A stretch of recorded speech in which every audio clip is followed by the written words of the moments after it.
a todos los equipos, tengo que invertirle X cantidad de dinero más, pues entonces ahí es donde entra, y a lo mejor suena muy petulante, pero el diseño de instalaciones hidráulicas grandes y complejas de energía solar se vuelve todo un arte, porque necesitas mucho conocimiento previo, tomar decisiones muy de beneficio-costo, y luego a veces hay decisiones que de repente los que quieren ver como esto de manera muy cuadrada no las entienden. Te pongo un ejemplo. En muchas instalaciones, a veces es preferible instalar dos en serie y colocar un tercero en serie, y es más barato que colocar dos en paralelo. A veces, ¿sí me entiendes? O sea, resulta más barato meter un panel más y colocarlo en serie y obtener, lo que vas a entregar tú es energía y beneficio-costo. Tú imagínate que con 3 paneles y una instalación en serie, yo obtengo la misma energía que aquí, pero esta instalación me vale 90 y esta instalación me vale 100 con todo y equipos. Pues, ¿por cuál decides? Creo que no fue así como lo explicó ella. Okay. Te lo digo, Okay, ¿qué explicó él? A lo mejor no tengo yo el conocimiento, pero no fue lo que explicó él ayer así, ¿eh? Ok, ¿qué fue lo que les comentó?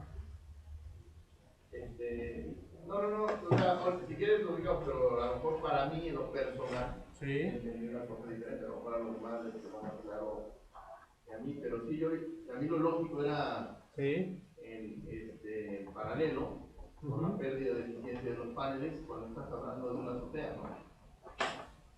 Sí. O sea, esta azotea.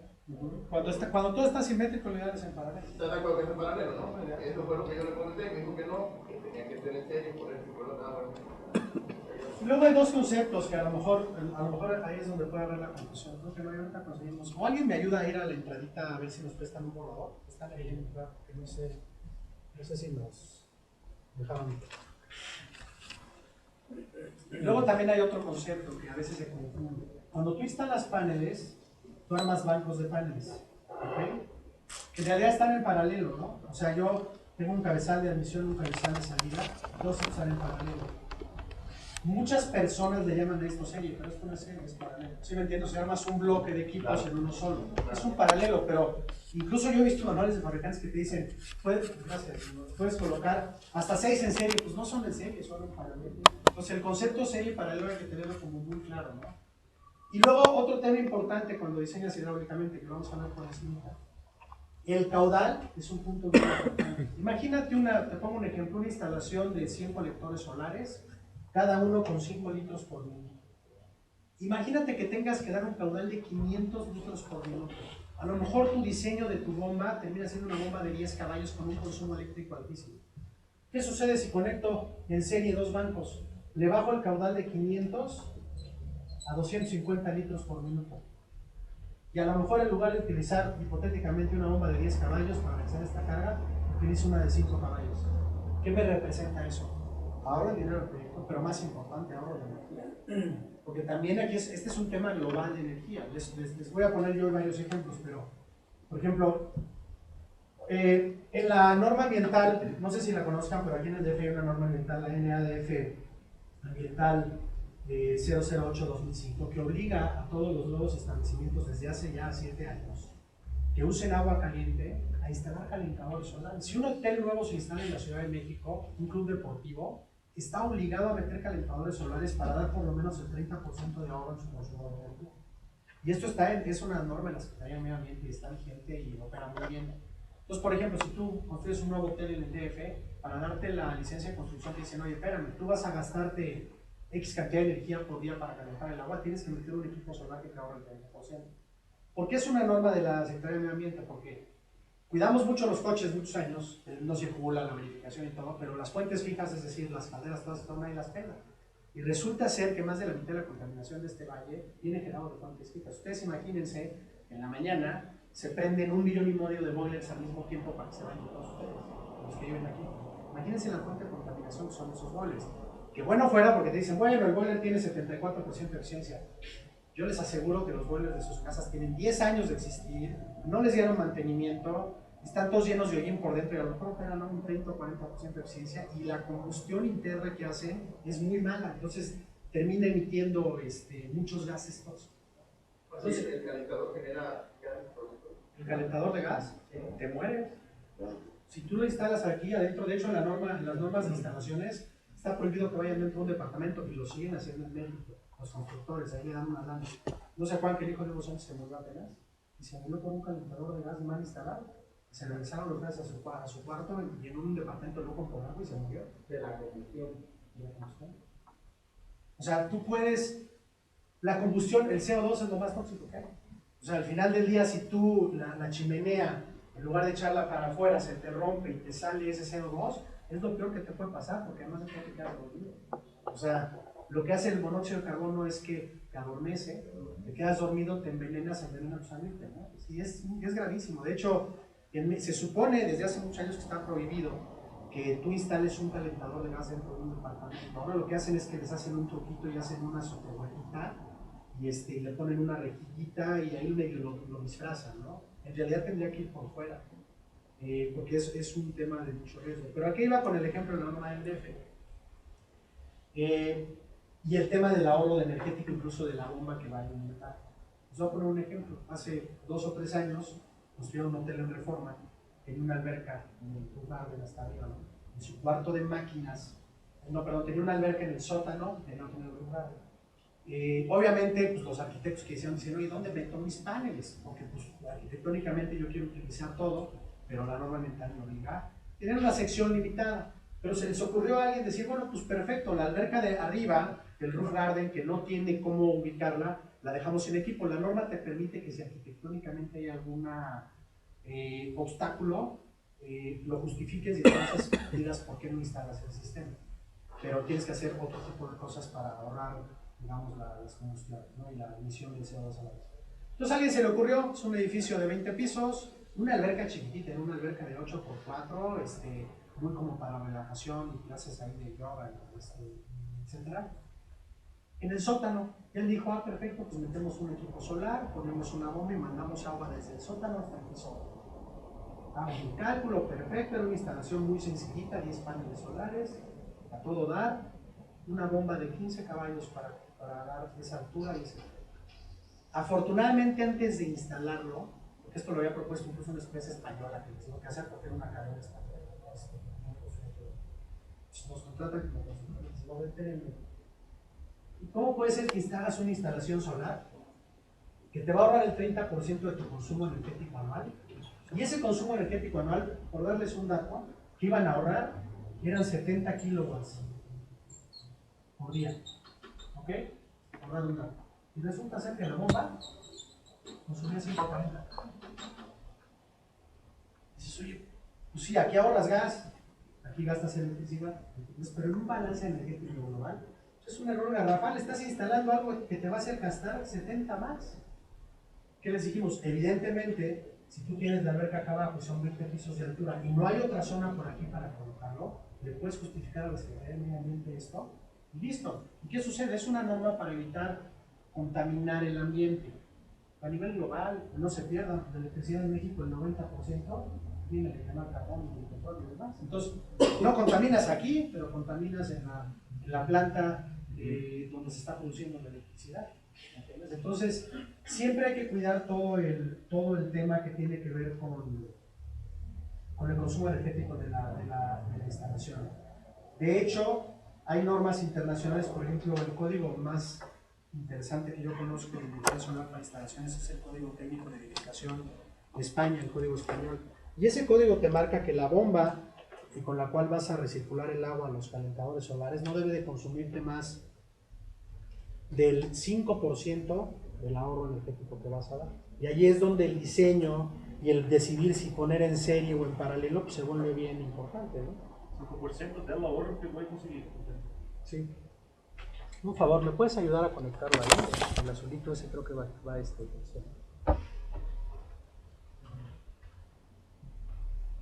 Bueno, si los confundió en algo... No, ya que a lo mejor era yo, No, digo, es probable, luego los ingenieros en energía están bien relacionados. Todo se ve, ¿Si entra o no entra?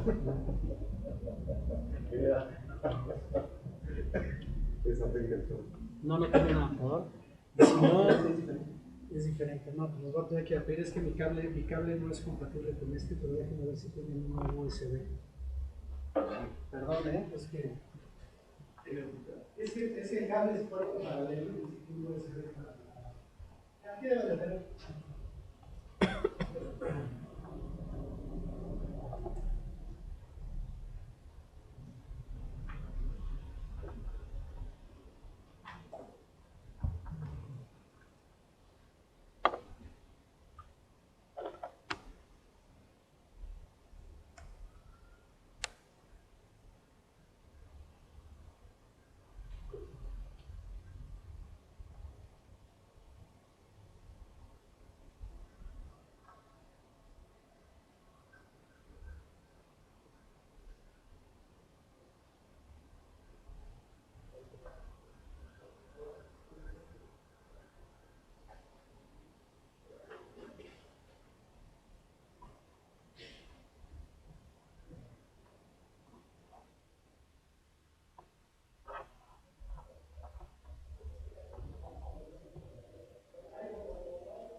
Entonces, bueno, lo que podemos conectar a la máquina, una parte importante, y vamos a verla hoy, y evidentemente pues sería complicadísimo verlo en un curso de unas horas, pues es la parte del diseño hidráulico. El diseño hidráulico,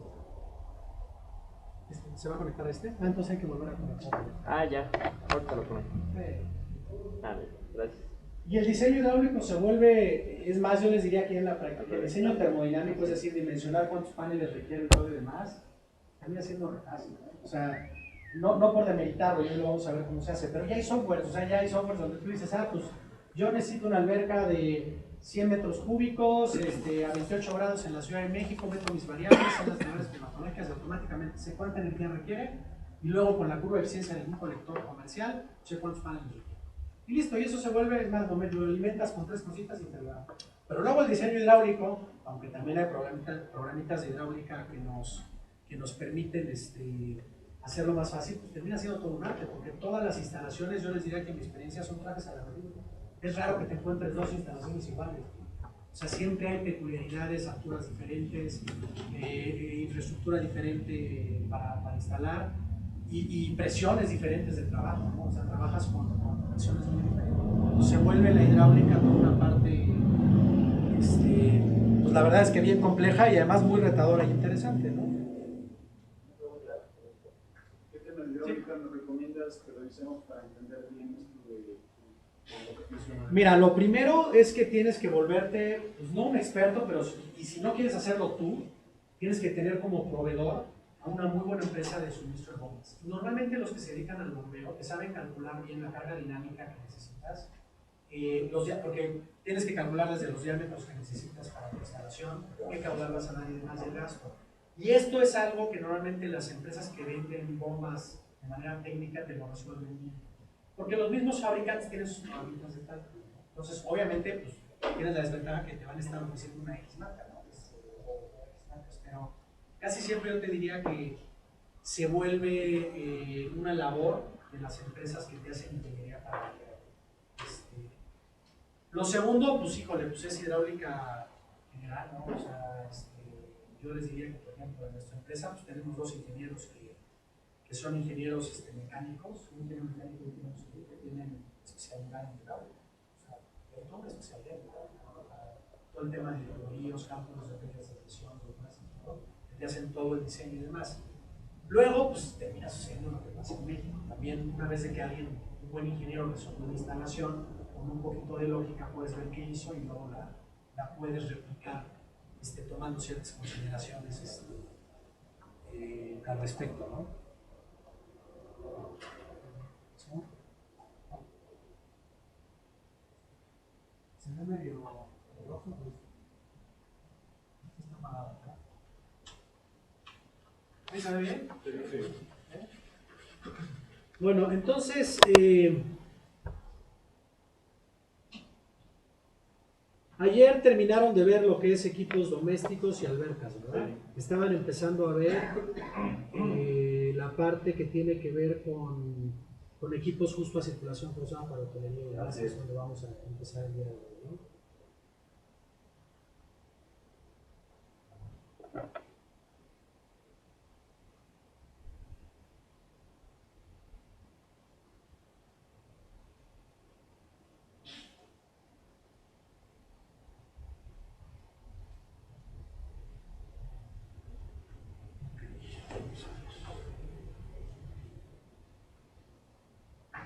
Por cierto, llegó alguien, antes de que me fui, llegó alguien más, ¿no? ¿Verdad? Son las 2, 4.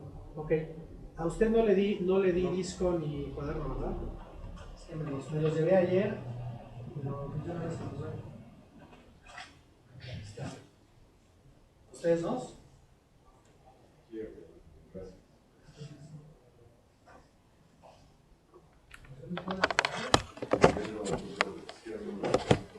Miguel Guadalupe Pérez del Chayo. ¿A ti tampoco?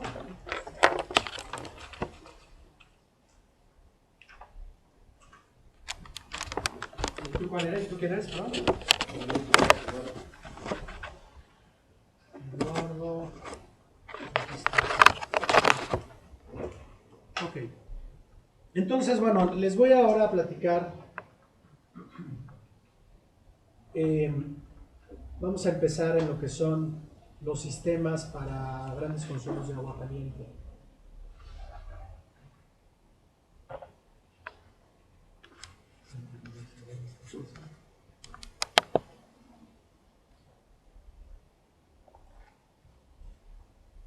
En una instalación, cuando yo tengo un alto consumo de agua caliente, el utilizar, ya vieron ustedes ayer lo que son los sistemas termosifónicos compactos, que viene un tanque con su colector y una sola unidad. ¿Qué sucede si yo tengo un hotel, por ejemplo, como esta foto que vemos? No es un hotel en Cozumel, de hecho hay un poquito, y el hotel evidente es un hotel de 300 habitaciones, este es por ejemplo el Hotel Cozumel Palace, tiene un consumo altísimo de agua caliente, a lo mejor se consume 60,000 litros diarios de agua caliente este hotel solito, ¿no? Entre sus cocinas, el agua caliente regadera, los restaurantes. Imagínense que para resolver ese consumo de agua caliente yo decidiera poner unidades con su tanquecito. Y a lo mejor meto 500 unidades con su tanquecito. Y miren que alguna vez no he visto instalaciones ahí y es el peor error en la energía solar. Porque imagínense llevar el control de 500 tanquecitos y de 500 unidades. Sería el equivalente a que en lugar de que instale una caldera o un calentador sentado en un hotel, instalara 500 boilers, uno por cada habitación. Se volverían locos en un hotel. Primero es mucho más caro porque es más ineficiente un equipo chiquito. Un equipo termosifónico como el paquete es más ineficiente que un equipo así. Segundo, pues imagínense el mantenimiento, me vuelvo loco, ¿no? Uno de nuestros clientes que tenemos una instalación es la cadena Las Brisas. Acaban de hacer el hotel Brisas Mizuca en Cancún, que es el hotel de más viejo. Todo es solar. Pero justo ahorita estamos analizando un proyecto de resolverles el hotel más viejo que tienen, que es el Las Brisas de Acapulco. Y no saben el dolor de cabeza que tienen, porque son 250 villas, que cada una tiene su calentador de gas. O sea, tienen 250 boilers, es como cuidar 250 casas. Entonces, no hay día que no se les descomponga uno y no hagan algo. Entonces, estamos analizando cómo resolverles, centralizar alguna sección. Pero en general, se vuelve importante el tema de centralizarlo todo por más bajo mantenimiento, por más bajo costo, por obtener mejor eficiencia y para poder, evidentemente, dar una instalación que le pueda al hotelero o al gran usuario que va a consumir agua caliente tener una rentabilidad adecuada. Desafortunadamente, como hay muchos improvisados en este medio, pues yo me he encontrado instalaciones donde te instalan 10 equipos de termosifón tanquecito en lugar de instalarte un solo central. Y luego las broncas las paga el pobre cliente, ¿no? Porque hay que estar dando mantenimiento. Imagínense la carga en peso, que ese es otro tema. Pues el panel, pues a lo mejor te pesa 20 kilos por metro cuadrado, nada, cualquier losa. Pero el sistema con todo y tanque y con todo y agua te pesa 250 kilos. Imagínense instalar que por cada panel de esto hubiera un tanque. Esta instalación, por ejemplo, tiene 200 conectores. Yo tendría que meterle 250 kilos de carga por colector. A lo mejor pues, mi losa no me resiste esa carga, ¿no? Yo necesito el tanque, en este caso, pues está en el sótano, donde no tengo ningún problema. Incluso se llega a ser una limitante. Muchas losas, ya tanques muy grandes de 1000, 2000, 5000 litros o 10,000 litros, pues no me resisten la carga de una losa, ¿no? Lo tengo que mandar para abajo. Entonces, ¿qué pasa cuando yo tengo que dividir el tanque del colector solar? Pues evidentemente, a diferencia de lo que vieron ayer, donde el colector y el tanque están pegados, y el agua circula de manera natural por efecto termosifónico, pues ahora yo no puedo lograr esto porque a lo mejor mi tanque está lejano o abajo o está por aquí y el campo acá. Se les llama sistemas a circulación forzada porque van a estar una bomba que force el paso del agua. Entonces, esta bomba lo que va a hacer es tomar el agua fría del tanque, pasar a través del colector solar, regresar al tanque y estar recirculando y aquí acumular el agua caliente. Esa bomba normalmente se va a automatizar con un controlador que es un control diferencial de temperatura, que ahorita les voy a explicar cómo opera, pero que básicamente lo que va a hacer es gobernar esta bomba para decidir cuándo extraer el calor en el colector y cuándo no. Hay dos grandes tipos de sistemas de circulación forzada. Los que se llaman open loop o de circuito abierto y los closed loop, que son de circuito cerrado. El circuito abierto a grandes rasgos es el agua fría de la red entra al tanque, esa misma agua entra a los colectores solares y esa misma agua va para el consumo, por eso se llama circuito abierto. En el circuito cerrado, el agua de consumo nunca entra al campo solar. Yo tengo un intercambiador de calor y lo que hago es que el agua de consumo entra, la bomba entra al intercambiador de calor, regresa y va caliente. Y yo tengo dos circuitos, un circuito primario, que es el circuito del solar, que está recirculando y dando vueltas, y un circuito secundario, que es el de consumo. Evidentemente, si se fijan, esta instalación es más sencilla que esta. Esta requiere dos bombas, esta solo una. Esta requiere un intercambiador de calor, que cuesta dinero, y esta no lo requiere, ¿no? ¿Qué ventajas y desventajas tiene? Normalmente una instalación con circuito cerrado y con intercambiador de calor te va a ayudar en qué casos. Uno, cuando yo tengo muy mala calidad de agua aquí. Recuérdense que el agua pues, puede tener muy alta dureza, puede tener problemas de corrosión, puede tener, incluso hay ciudades del país como Mérida, donde tenemos azufre en el agua. De Mérida. Bueno, tú sabes que en Mérida un boiler que no le das mantenimiento, en un año pela, ¿no? Es más, hay boilers instantáneos que te pueden tapar muy rápidamente. Normalmente no se maneja el cargador de paso, es correcto, utilizan el de depósito. Sí, 800 partes por millón tiene cada. Bueno, o sea, 800 partes por millón es agua con chocolate, ¿no? O sea, ya es así, es como con arena dentro, ¿no? Entonces, imagínense que los colectores solares, se acuerdan que los vieron ayer, es como un radiador y es como un calentador instantáneo, tiene tubos de cobre muy delgaditos. Imagínense que en Mérida meto esa calidad del agua aquí. Pues evidentemente lo que voy a estar propiciando es que con el tiempo se me tape el equipo, requiera alto mantenimiento y demás. Si yo meto un equipo con intercambiador de calor, pues aquí yo manejo agua destilada o tratada, o un agua con un glicol para que no haya corrosión, y no haya congelamiento, medio de congelamiento no es importante, pero es la corrosión. Y entonces tengo un circuito que me protege el equipo. Es una ventaja de hacer un circuito de este tipo. Segunda ventaja, a lo mejor yo me voy a instalar a Chihuahua, donde tengo 5 o 4 meses con problemas de congelamiento. Un campo de colectores solares se puede llegar a congelar y a romper, en dado caso que haga mucho frío. Si yo hago un circuito indirecto, le meto glicol aquí, es un anticongelante, es la misma. Imagínense el que conozca cómo opera un coche, yo hago lo mismo. O sea, el circuito de enfriamiento de un coche tienes el anticongelante y es un radiador y está dando vuelta. Lo mismo hacemos en el calentador solar. ¿Qué desventajas tiene una instalación de circuito cerrado? ¿Que es más cara? ¿Que es más compleja? Porque yo necesito un circuito y necesito manejar y necesito tener control de computadora. Yo les diría por experiencia que en México más del 90% de las instalaciones son así. Y está bien, pero ojo, siempre tenemos que tener muy bien cuidado la calidad del agua y los riesgos que voy a tener.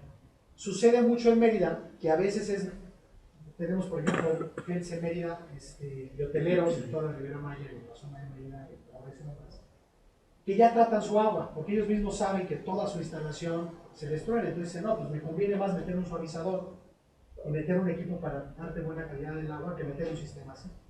Entonces siempre tienes que evaluar con el cliente. Lo primero que se hace en una instalación grande es saber la calidad del agua para entonces decidir si me voy por aquí o me voy por aquí.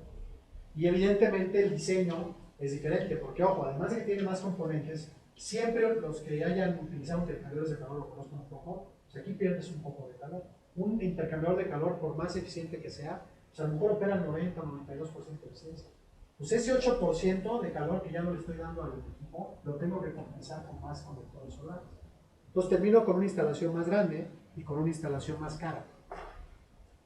En muchos países del mundo, por ejemplo, en Europa, es al revés, el 90% de los sistemas son así. ¿Pero por qué? Porque en un país como Alemania yo tengo 8 meses al año donde el agua se congela. Pues evidentemente no me conviene utilizar un sistema así. La calidad del agua ya ni les interesa, ¿no? Porque tienen muy buena calidad del agua, ¿no? La trata y demás. Pero vaya, en México casi siempre los sistemas son así, aunque hay que tener claro que también se pueden hacer sistemas cerrados, ¿no? Aquí está uno, que es el abierto, y aquí está el otro, que es el cerrado, que, ¿no? El sistema cerrado, ¿qué temperatura es? Cualquiera de los dos te puede dar la temperatura de diseño que tú quieras. No es limitante la temperatura. Ojo, y eso lo vamos a ver en el dimensionamiento. Tú cuando dimensionas un equipo, tú vas a decidir que tu cliente te va a decir qué temperatura requiere, pero tú vas a decidir también a qué temperatura diseñas. Te pongo un ejemplo, ¿no? Un molino en Ixtamal te dice, pues yo quiero agua a 95 grados porque esa es la temperatura del agua. Y dices, ah, perfecto, pues hago mi cálculo y todo. Y resulta que diseño un sistema para 95 grados. Pero habrá quien diga, pues está bien, ¿te lo puede dar un calentador solar? Claro. ¿A qué eficiencia? Entonces, a lo mejor para dar 95 grados centígrados,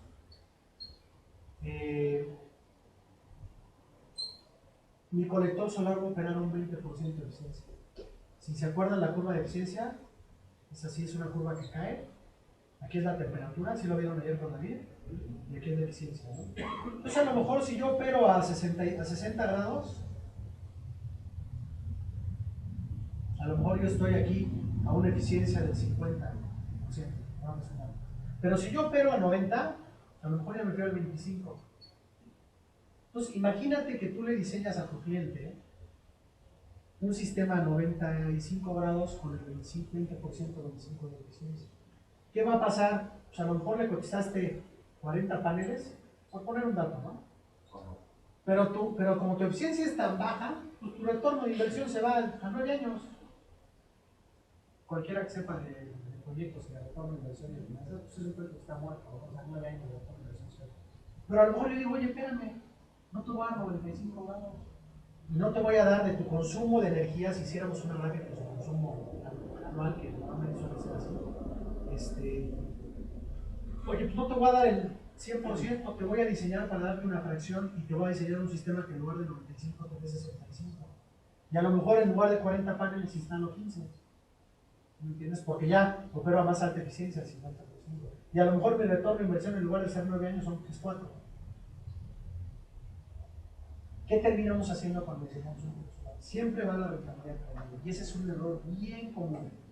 Oye, mi cliente usa 90 grados, vamos a darle 90 grados. Oye, fíjate, pues el equipo solar tiene una curva de eficiencia, tú le vas a dar una fracción de ese ahorro. Es más, nunca el equipo solar va a ser un sustituto, eso se nos puede ir en la vida. ¿Por qué? Porque ¿qué pasa si, ok, yo hago un sistema que me dé 95, pensemos, ¿y qué pasa si estuvo anulado? Pues voy a tener que tener mi sistema de respaldo. Siempre el calentador solar es un equipo redundante, es decir, es un equipo que va a estar además del equipo convencional y es un ahorrador energético. Eso es lo que nos va a dar un ahorro de energía. Ese es otro error comunísimo y lo ves, bueno, hasta en las ferreterías de la esquina, ¿no? Te ofrecen un calentador solar y te dicen, no hombre, instálelo y quite su boiler. Te le da solo. Efectivamente el calentador solar pues, te va a dar diariamente a lo mejor 150 litros de agua caliente. Pero yo me pregunto, ¿y qué a poco siempre gastas 150 litros de agua en tu casa? ¿Qué pasa si te tardaste más en bañarte, si decidiste limitado, si hay más consumo de agua caliente, se te acaba el agua caliente del calentador del solar, ya no hay agua? ¿O qué pasa si estuvo nublado? 2 días nublados lloviendo, va a tener agua fría. Tú no le puedes decir a tu cliente que esos días no se bañan. Entonces, quien vende el calentador solar como un sustituto se está poniendo la soga al cuello. Porque, y ahí yo siempre les pongo el ejemplo, uno como cliente, pues termina siendo un cliente muy ingrato, ¿no? Y les pongo el ejemplo su coche. Uno anda en el coche todo el año, a duras penas le pone gasolina, y el día que se te descompone, dices, esa chingadera no sirve para nada, ¿no?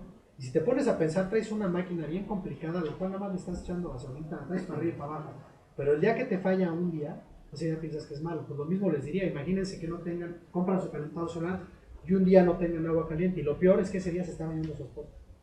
No, pues ya se les armó, o que tengan un bebé y no lo puedan, ese día no lo puedan meter al agua calentita, ¿no? Pues imagínense la bronca que sea. Entonces, evidentemente tú tienes que el calentador solar utilizarlo como respaldo, ¿no? ¿Qué temperatura te entrega un equipo? Depende de lo que tú diseñes. ¿Cuál es la limitante? Toda la tecnología tiene una limitante. A lo mejor con un colector, en general yo les diría que para calentamiento de agua limitantes entre 90 y 95 grados. ¿Por qué? Porque manejar a más de 100 grados ya tienes problemas de evaporación, tendrías que manejar circuitos presurizados, aceites térmicos, se vuelve muy complicado.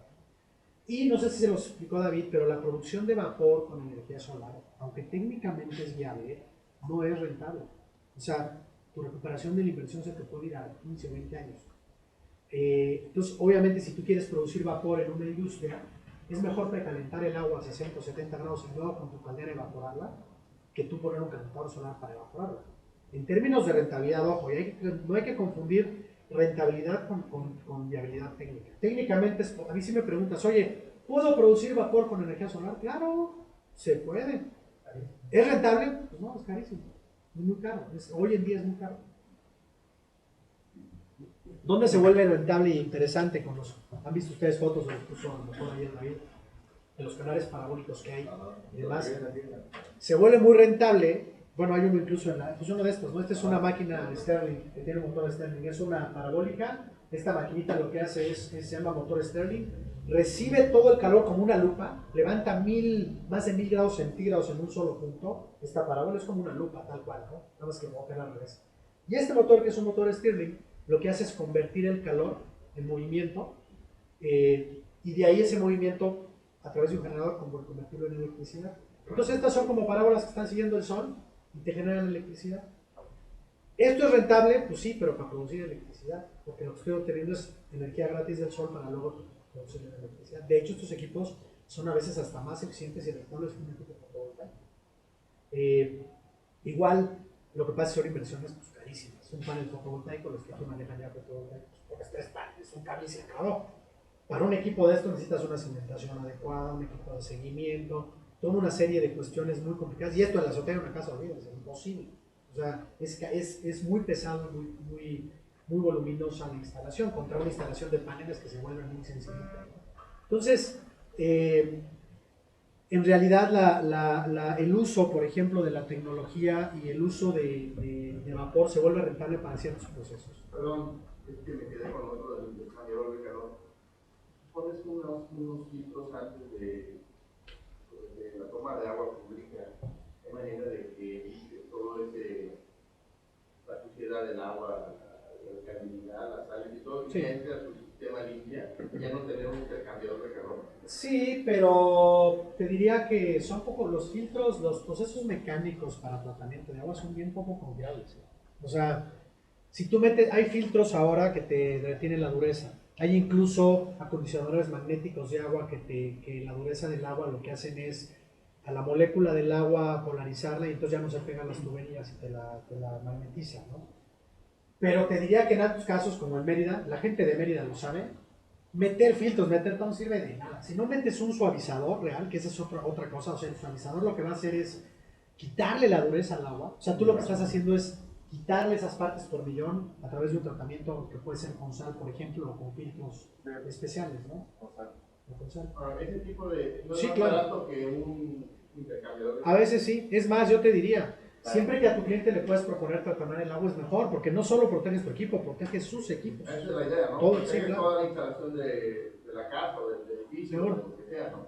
Sí, o sea, siempre que puedas tratar el agua por la vía que tú puedas es mejor, ¿eh? Y eso sí, yo te diría que cuando te encuentras una arriba de 250 partes por millón de dureza, sí es conveniente decirle a la gente, oye, ¿sabes qué? Por aquí, ¿qué sucede? A veces es barato y viable tratar el agua, pero te pongo un ejemplo, ¿no? Nosotros instalamos una vez en una industria que no necesitaba tratar el agua y la tomaba de su pozo, ahí en Coahuila a 200 metros de profundidad y tenían 800 partes por millón, pero su caudal era tan alto y tan grande que tenían que tratar como 500,000 litros diarios de agua caliente. El sistema era verdaderamente caro.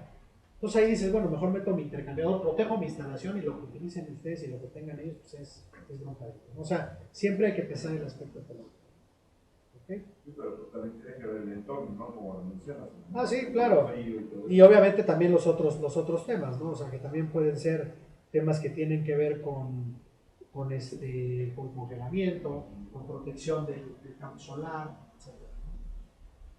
¿Cuáles son los principales, cuál es una configuración típica, ¿no? Pues esta, yo tengo mi calentador de gas convencional,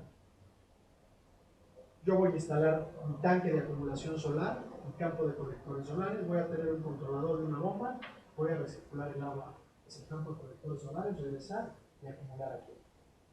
Y yo voy a tener mi sistema convencional, que puede ser un calentador de gas, una caldera, generador de vapor, lo que yo necesite o que utilice actualmente para alimentar de agua caliente el proceso que yo quiera resolver, ¿no? ¿Qué sucede aquí? Siempre hay una gran duda, y imaginémonos un sistema de un hotel, ¿no? En un hotel yo tengo un tanque independiente, imaginemos que esta es mi caldera, y yo tengo una bomba recirculadora que le está dando vuelta y que acumula el agua caliente que está aquí en este tanque, ¿no? Y de aquí yo me voy a hotel. Entonces pues llega un experto en energía solar, ¿no? Dice, pues vamos a meter un calentador solar, pero pues, ¿sabes qué? Pues no seas tonto, ya no calientes tu tanque con la caldera, nos pone aquí unos paneles, calentemos tu tanque, te voy a ahorrar mucho agua de gas. ¿Qué creen que pasa si hacemos eso y no metemos un tanque independiente para el equipo solar? ¿Ustedes creen que vamos a poder ahorrar gas si calentamos directo este tanque? Pues en teoría, pues sí, porque yo saco agua caliente y me la regenera el calentador solar. Entonces yo le voy a ahorrar gas al cliente. Estás pintando la raya. No, este es el pizarrón, ¿no? No me espantes. No, sí es pizarrón. Sí está pintado, por eso tiene estas líneas, para que no nos pasemos para abajo. No, ya dije, pásenme la brocha. No, ese es pizarrón, está pintado por pintura. Entonces, imagínense que yo pongo aquí mi campo solar y quiero calentar el mismo tanque de la caldera. Si yo analizo, si yo lo veo simple y llano, digo, pues perfecto, yo aquí generaba 50 grados centígrados, ahora me los va a generar el campo solar y padrísimo. Pero, sorpresa, ¿qué sucede en un hotel, por ejemplo?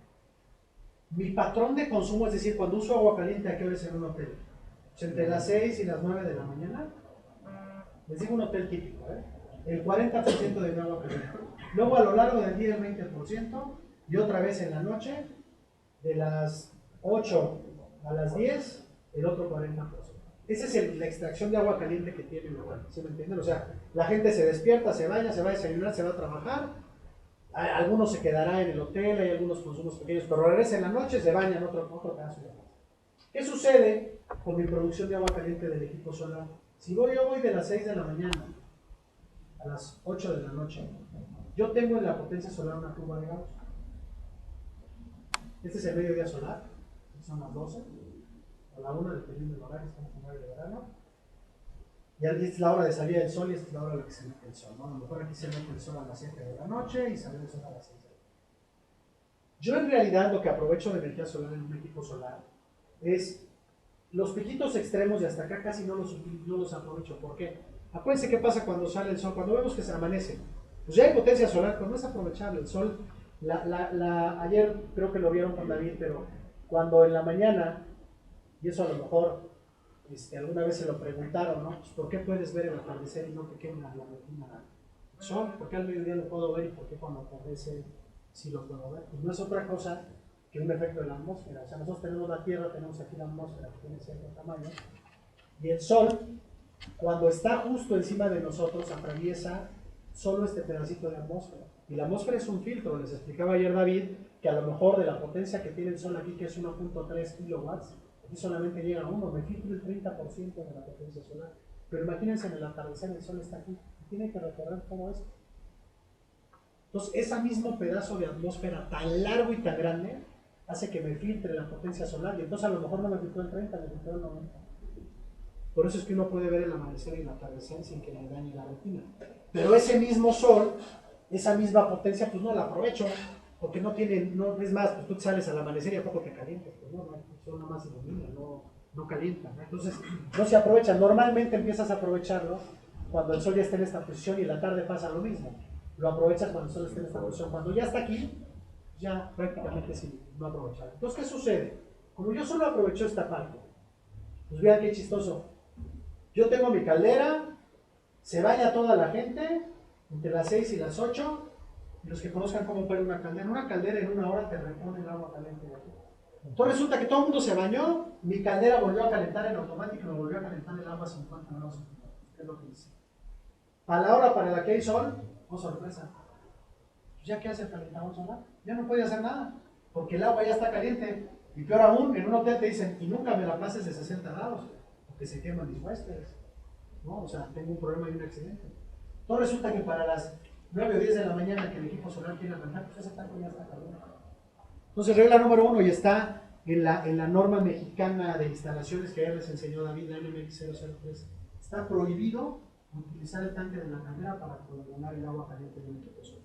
¿Por qué? Pues porque evidentemente no le vas a poder sacar el rendimiento de eficiencia adecuada. A lo mejor le vas a ahorrar un 5%, un 10% de gas al día, pero nada. Si yo tengo un tanque independiente, ¿qué pasa? A las 6 de la mañana viene el agua fría y en lugar de entrar aquí, entra mi tanque solar. Yo aquí tengo agua acumulada del día anterior a 50 grados. Paso el agua caliente de aquí para acá. Esto ya no va a encender, porque evidentemente el termostato de la caldera me dice, sigue estando caliente. Y esto se llena de agua fría. Entonces yo trasvaso el agua caliente del tanque solar en otro tanque. ¿Qué sucede? A las 10 de la mañana, pues el equipo solar, bien feliz, empieza a recibir agua a 20 grados centígrados y vuelve a calentar. Y tengo durante este periodo de tiempo la recuperación de mi equipo solar. Entonces, para las 6 de la tarde, donde ya tengo otra vez consumo, yo ya tengo este tanque caliente y este tanque otra vez caliente.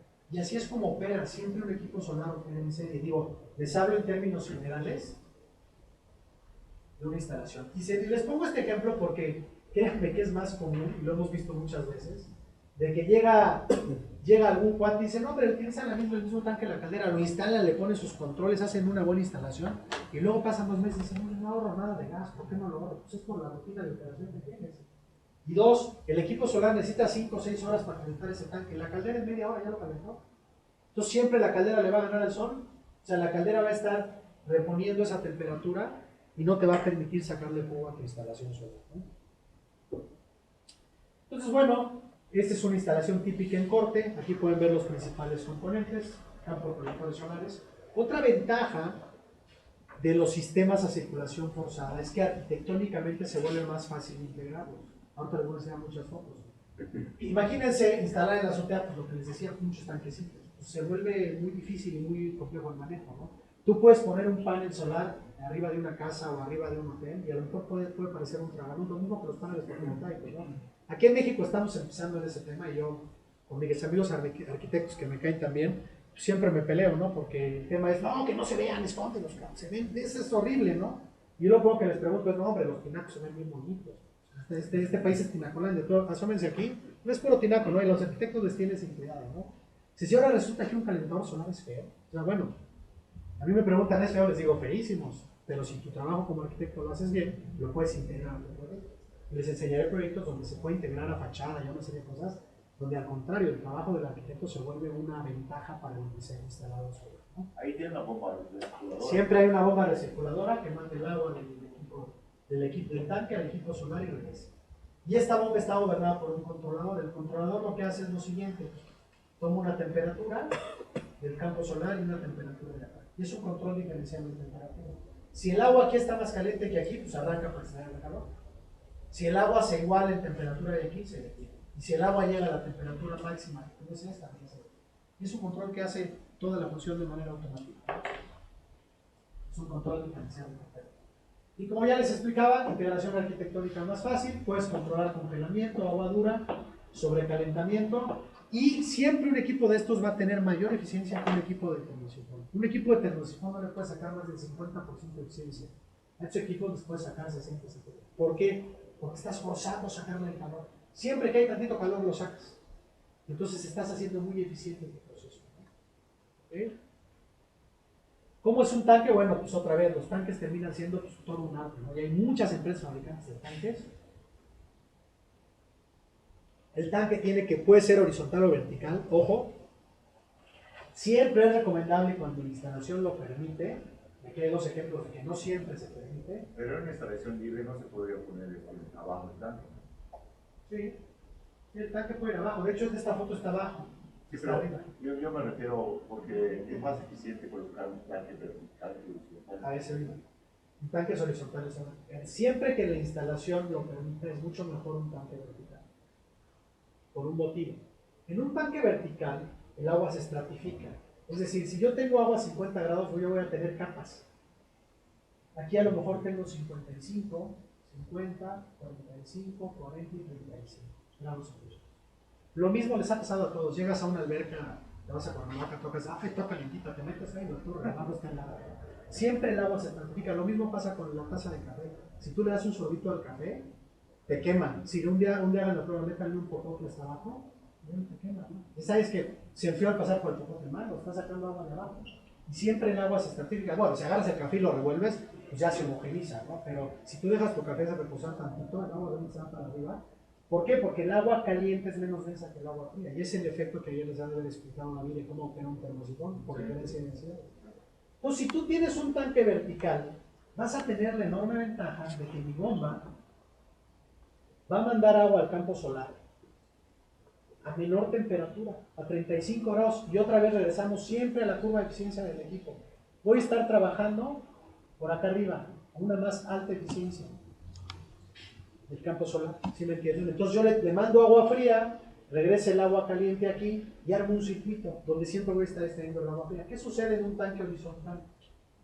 También el agua se estratifica, pero mis capas, lo voy a hacer aquí al lado para entenderlo, pero mis capas son menores. Yo nada más tengo la oportunidad de armar 2 o 3 capas, entonces a lo mejor yo tengo 55, 50 y 45, porque es mucho menos alto. Entonces yo voy a estar tomando agua de esta instalación a 45 en lugar de 35. Automáticamente esta instalación hace que mi equipo opere a lo mejor al 55% de eficiencia, y esta por el simple forma del tanque a lo mejor opera al 50%. Entonces es un 5% que estoy perdiendo. Si yo puedo colocarlo así, pues qué padre, pero ojo, otra vez viene la realidad. Esta, por ejemplo, es la planta de L'Oreal aquí en Iztapalapa, donde calientan el agua caliente de todos sus procesos. Y a la hora de instalar el sistema, los arquitectos me dijeron, sí, espérame, pero tú no puedes rebasar cierta altura porque es nuestro reglamento de construcción, y sobre las azoteas tú no puedes pasar de X altura entre la azotea y aquí, porque resulta que si la superas, de los jardines que hay de este lado, se ven las cosas y no queremos que se vean. Pues bueno, ni modo, dices, bueno, se cliente que ponen la ventana aquí. O les pongo este otro. Esta es la UAM Iztapalapa, la Universidad Autónoma Metropolitana de Iztapalapa, que tienen regaderas para todos los que juegan fútbol americano y los que hacen deporte. Tienen un sistema de calentamiento solar. No se alcanza a ver, pero es un pasillo de servicio. Pero del otro lado hay aulas y estas son las ventanas de las aulas. Por normativa tampoco puedes colocar un equipo que supere arriba de las ventanas. Entonces, bueno, a lo mejor tiene el único espacio que había. De modo, termino colocando mis 2 tanques por debajo del monograma. Entonces, aunque en la práctica, igual que lo que hemos platicado en serie paralelo, lo ideal es esto, ¿sabes? No te lo permite. O les pongo el otro ejemplo más común. Tengo un cuarto de máquinas. Mi tanque mide 3.50 de largo por 1 metro. Necesito un cuarto de máquinas altísimo, porque más las silletas, o sea, a lo mejor necesito 4 metros de alto, es rarísimo que hay un cuarto de máquinas con 4 metros de alto, los cuartos de máquinas son así. Pues ni modo, tengo mi cuarto de máquinas, lo termino colocando. Todo eso impacta el diseño. Ese 5% que voy a perder, ahora que hago un cálculo de instalación, la calculo y lo considero, ¿no? Puedo meter un 5% más de paneles solares y ya lo pongo aquí. O ofrecer un poquito menos de rendimiento, ¿no? Pero el diseño del tanque y la selección del tanque termina siendo muy importante porque pues, es uno de los elementos centrales, es el que nos va a acumular el agua caliente generada. Y otro error común, aquí pueden ver un tanque sin aislar y un tanque aislado, ya tiene un aislamiento para el calor. Y un error común es que pues, si instalan un equipo, olvídense de solar, instalan una caldera, meten un tanque de acumulación, el tanque no está aislado. Y créanme que es súper común, llegas a hoteles donde dices, pues tienes un radiador a la atmósfera, o sea, estás calentando y se está enfriando todo el tiempo, ¿no? Entonces es muy importante que el tanque tenga aislamiento térmico y que tenga un buen aislamiento térmico, que puede ser fibra de vidrio, poliuretano, hay muchas maneras de aislar hoy en día. Y obviamente que sea de un material resistente a la corrosión. Y aquí la ventaja es que los tanques de acero tienen ahora recubrimientos muy modernos internos que te resisten perfectamente a la corrosión, a la temperatura y demás. Hay tanques de acero inoxidable también, son carísimos. O sea, hacer un tanque industrial de acero inoxidable es casi que prohibitivo, les diría. Y también se pueden hacer cisternas de concreto para acumular el agua caliente, nada más que invierte otro tipo de complejidades de diseño, ¿no? Pero siempre es muy importante el aislamiento y cuidar el tema de la corrosión en el tanque, ¿no? Segundo dispositivo fundamental, ya lo empezamos a platicar, las bombas recirculadoras. Siempre el cálculo de la bomba debe de estar para entregar el gasto requerido en tu diseño. Y eso es bien importante. Créanme, híjole, a mí les platicaría de 20 anécdotas que me han pasado, pero les pongo una. En un hotel en Cancún, tenían un sistema que instaló una empresa americana bastante grande. Era un sistema con 200 colectores solares. Tenía 4 años de funcionar y tenían 6 meses sin operarlo y no sabían qué hacer y ya le habían metido mano y bla, bla, bla. Y nos hablaron para ir a revisar. Pues resulta que, ¿quién sabe por qué? Imagínense, por ponerles un ejemplo, ¿no? Es una bomba recirculadora vertical, es un modelo CR, que a lo mejor les da 150 litros por minuto, ¿no? Está bueno. ¿Quién sabe quién o por qué o cómo en esa instalación? Pues en lugar de meter esta, meter una muy fácil. 15 litros por minuto. No había memoria de cálculo, los hoteleros de mantenimiento decían, pues yo desde que llegué ya estaba ensayando y demás. Pues resulta que estaban dando 10 veces menor gasto necesario en el campo solar. ¿Y qué pasa si tú metes menor caudal en un campo, en un colector solar? Tu eficiencia se va para abajo. ¿Por qué? Porque básicamente el agua pasa tan lento por el colector solar que se sobrecalienta el colector solar y empieza a irradiar calor. En lugar de yo extraer ese calor y mandarlo a un tanque donde está acumulado. Entonces, si yo hago el paso muy lento por el equipo, pues se sobrecalienta y no le saco el tema. Y luego es bien engañoso porque dices, oye, si yo veo que baja, también otro error muy común, ¿no? Subo al campo de colectores solares a 30 grados, por ponerles un ejemplo, baja 80. Puta, mi equipo es buenísimo. Error. Yo les diría que a ojos ciegos, no importa la tecnología. Si tengo un diferencial tan grande, tengo un problema acá arriba. Porque aquí se está sobrecalentando y estoy irradiando calor a la atmósfera. Lo ideal en una instalación entre subida y bajada es máximo un diferencial de temperatura de unos 5 o 6 grados centígrados.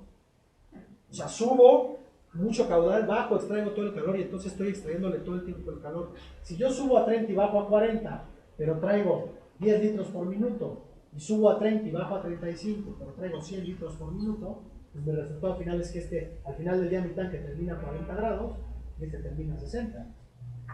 Es el mismo ejemplo que querer, yo les digo groseramente a algunos clientes que ponen, por ejemplo, un albergue que tienen que poner así, pues, es como querer calentar la tina de tu casa con tacitas de agua hirviendo del té. Nunca la vas a calentar. Requieres un caudal muy grande y siempre las instalaciones solares se hacen para un caudal grande. Entonces, la selección de la bomba es muy importante y el consumo de la bomba, que ya se los platiqué, es igual de importante. Tampoco lo extremo. En México a veces padecemos de que los ingenieros o los que calculan o los que son ingenieros dicen, es decir, que dicen ellos que son ingenieros, pues por miedo o por desconocimiento sobredimensionan, ¿no? Pues no le metan la de un caballo, métela de 2 para que no vaya. Pues metemos el problema que ya les decía de un alto consumo y a lo mejor de estar consumiendo de más. Sí. Pero cuando ya se calentó el agua en el tanque a 60 grados, ya está soplando el colector a 60 grados. Sí, en ese momento ya se para el funcionamiento del equipo porque ya llegaste a la temperatura.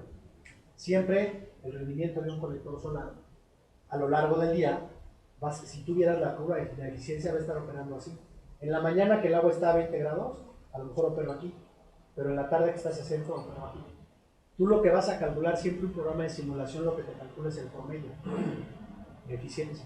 Y no es una eficiencia instantánea. O sea, la eficiencia al final del día la puedes dar instantánea, pero lo que tienes que dar es una eficiencia. Y justo lo que tú dices, pues sí, a las 5 de la tarde, no por mi colector está operando ya un 40% de eficiencia. Pero a las 10 de la mañana, pero sí.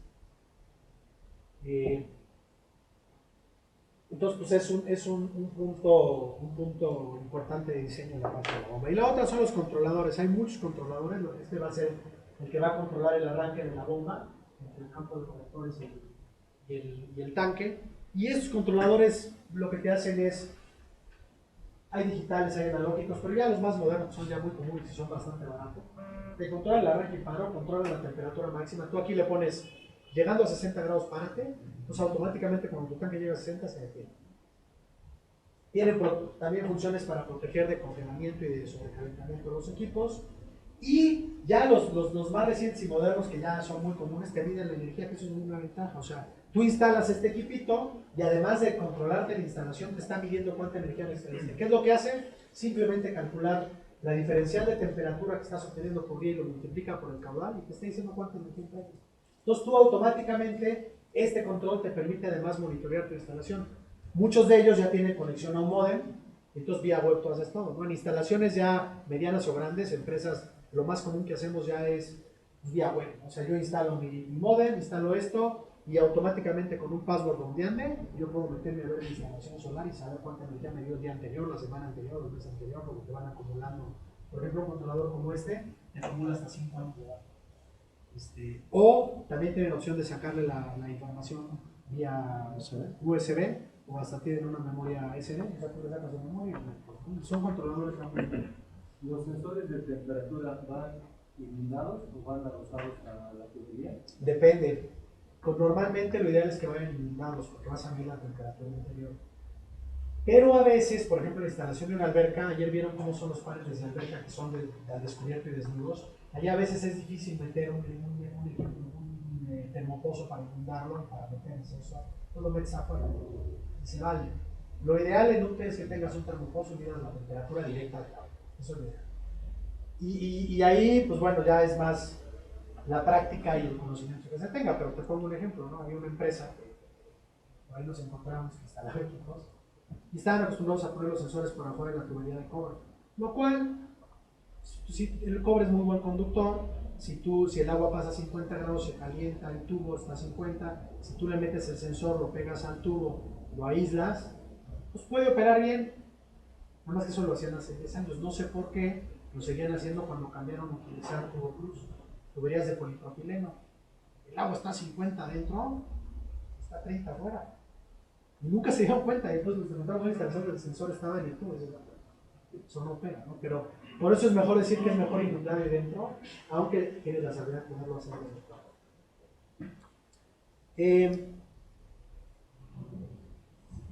Entonces, bueno, una instalación normalmente pues ya va a tener, como lo vemos aquí, todos los componentes, su tanque, su bomba, su controlador, el campo de colectores solares. Y en general nos vamos a encontrar con dos tecnologías generales, colectores planos que pueden ser en caja o pueden ser desnudos para una alberca y los equipos de tubos de vacío. Ayer ya David explicó mucho la diferencia entre uno y otro. ¿Qué ventajas y desventajas tienen? La ventaja del colector plano, y en general les diría, y les voy a pasar datos al rato, el colector plano es una tecnología muy confiable, la más confiable del mundo. Y ojo, les voy a dar un dato al rato, ¿no? Hay quien dice, no, es que los tubos de vacío es lo más moderno y de vanguardia.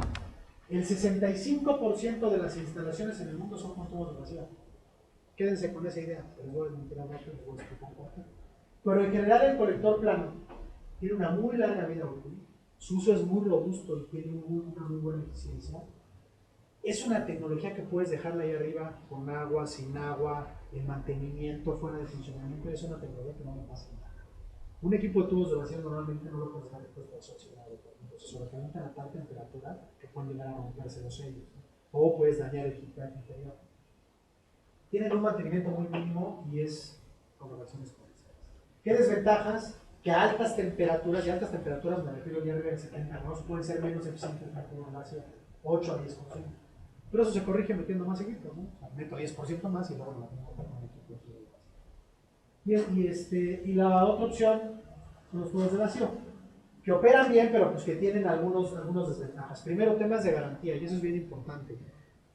El vacío no se los explicó ayer David, pero el tubo de vacío, su principal funcionamiento se debe a que no pierden calor por el vacío interior. Pero el vacío no se puede conservar para siempre, el vacío se pierde. Entonces, ¿cuánto te dura el vacío en un tubo? 3, 5, 7 años. Yo no conozco, y me conozco las 10 fábricas más importantes en China de este tipo de tubos. Ningún fabricante te da más de 3 años de garantía de vacío. O sea, no quiere decir que a los 3 años se pierda, pero a lo mejor a los 5 años o a los 7 ya se perdió el vacío, entonces el tubo queda inutilizado y hay que cambiarlo. El conservar el vacío y el vacío perfecto no existe. De hecho, si pudiéramos conservar el vacío de manera perfecta, se acabaría el hambre en el mundo. Tú podrías este cuarto ponerlo al vacío, guardar comida por 50 años y dentro de 50 años sacarla. No se puede. De hecho, los productos que compras al vacío en el súper, el vacío te dura, hace que te dure el doble la comida. En lugar de que en un mes se descomponga, se ponen en 2. Pero te da 2 meses, 3 meses de duración, 4 meses, ¿no? El que haya alguna vez guardado una colcha, un vestido de novia al vacío, pues sí, te dura 6 meses, pero un año, a los 3 años, a los 4 años ya se volvió a inflar. Pero bueno, son las dos tecnologías principales.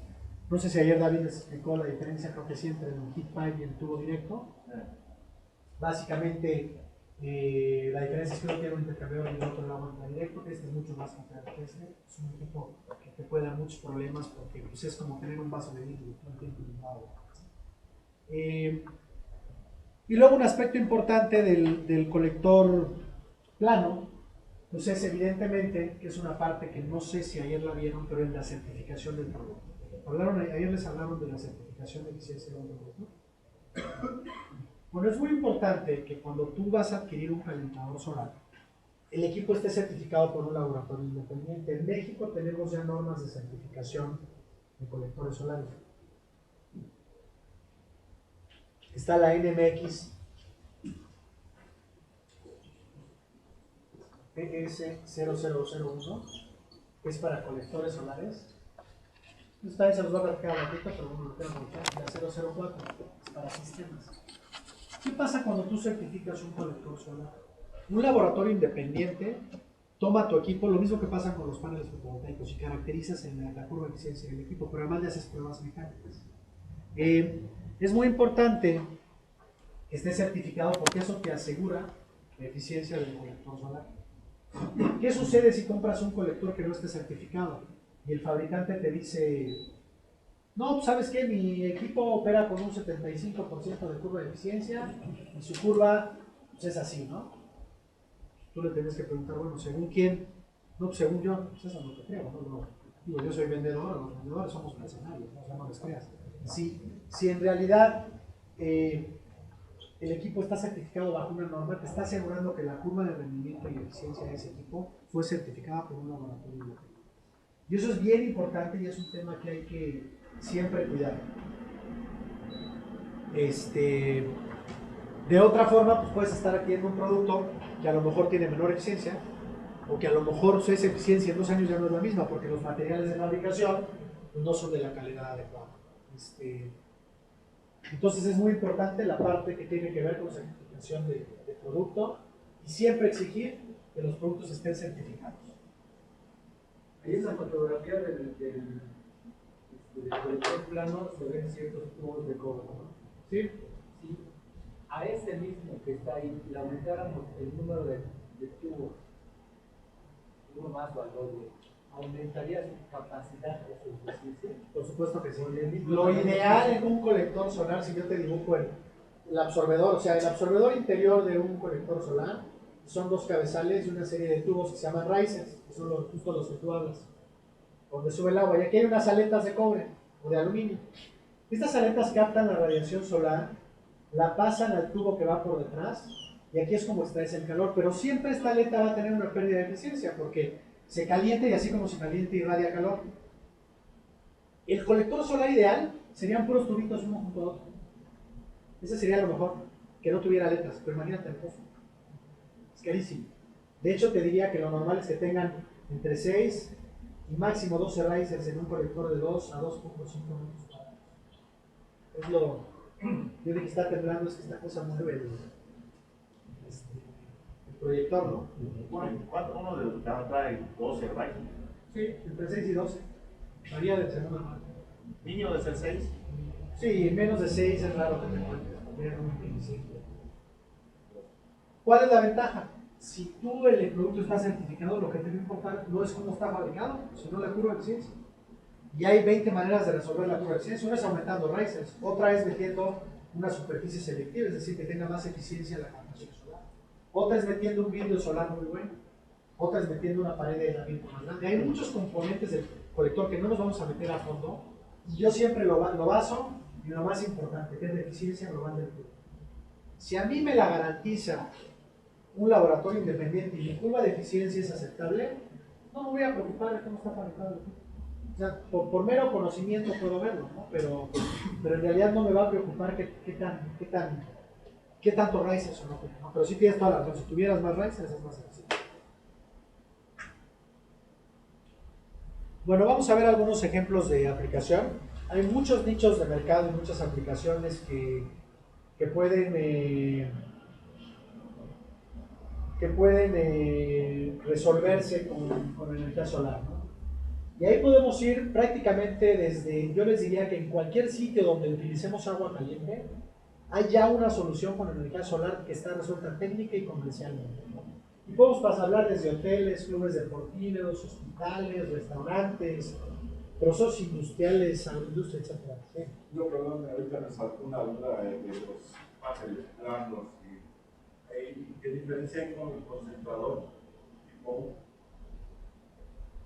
en cuanto a la reducción de temperatura? Ojo, hablar de temperatura no es hablar de eficiencia. Tú tienes un canal parabólico, aquí llegan los rayos solares, todos se concentran en un solo foco. Este es un concentrador, ¿ok? Y a lo mejor este equipo me levanta 350 grados centígrados, ¿ok? Yo tengo un conector plano, que solo recibe los rayos solares. Y a lo mejor mi temperatura de estancamiento es de 180 grados centígrados. Tú dirás, pues este calienta más que este. No necesariamente. La temperatura de estancamiento es una cosa, la eficiencia, es decir, la cantidad de calor que les traigo es otra.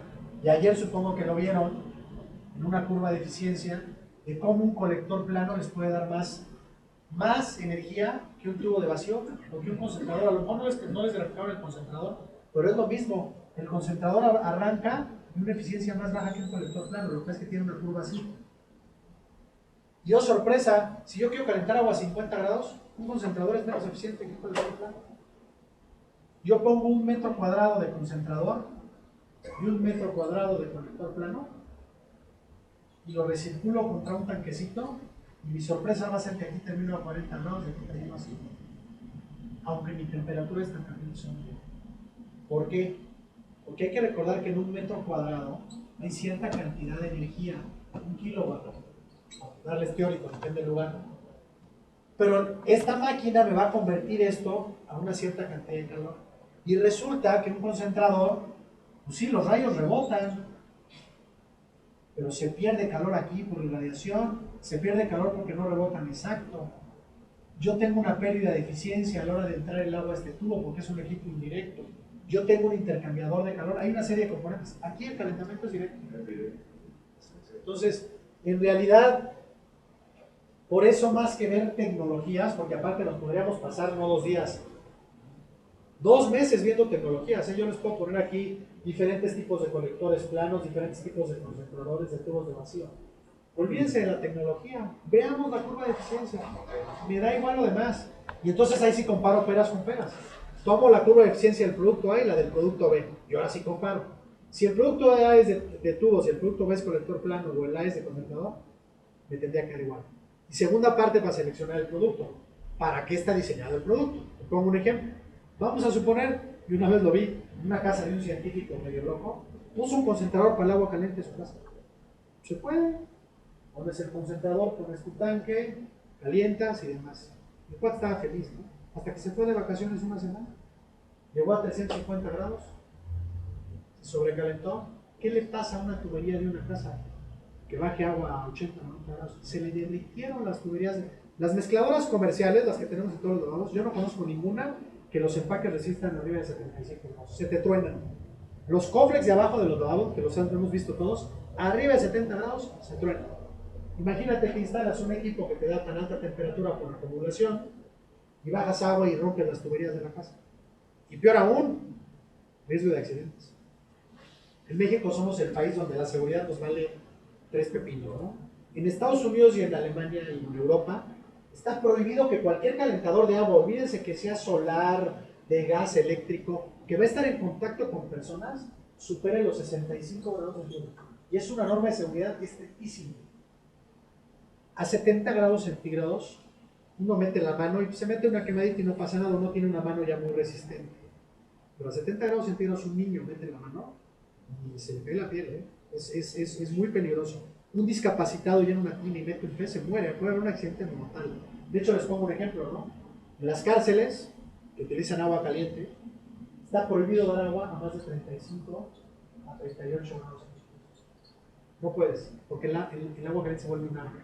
¿Se acuerdan de por ahí la teoría que hay de que en el vuelo que tomaron en el 11 de septiembre los pasajeros tomaron el agua de las cafeteras para defenderse? Y el agua de las cafeteras dicen, está a 100 grados. Mango, el café nunca está a 100 grados. El agua en el DF hierve a 92. El café de Starbucks que está hirviendo está a 80. Tírense el café aquí. O sea, en la manita metan el dedo, no pasa nada, tírenselo en la espalda.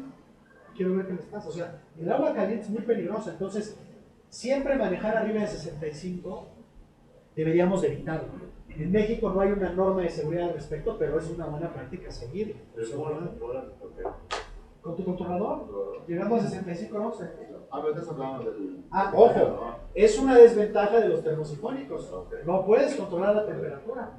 Y es un problema de los equipos termosifónicos de tubos. Porque sí se lleva un poquito más, a veces cuando está estancada, sobre todo en Mérida. Sí. ¿Qué sucede con un equipo de tubos de vacío que lo dejas una semana? Te llega a 90, 95 grados. En teoría, cualquier equipo termosifónico tendría que tener a la salida una válvula mezcladora automática, que se llaman antiescaldado, es decir, antiquemaduras. En Europa son obligatorias. Aquí no son obligatorias, una empresa seria te la va a instalar. ¿Por qué? Porque si ya tengo agua 90, ¿qué hace esta válvula? Viene el agua 90, me inyecta automáticamente agua 20 y aquí termina saliendo ese. El gobierno instalado es un plan. Ok. Plan.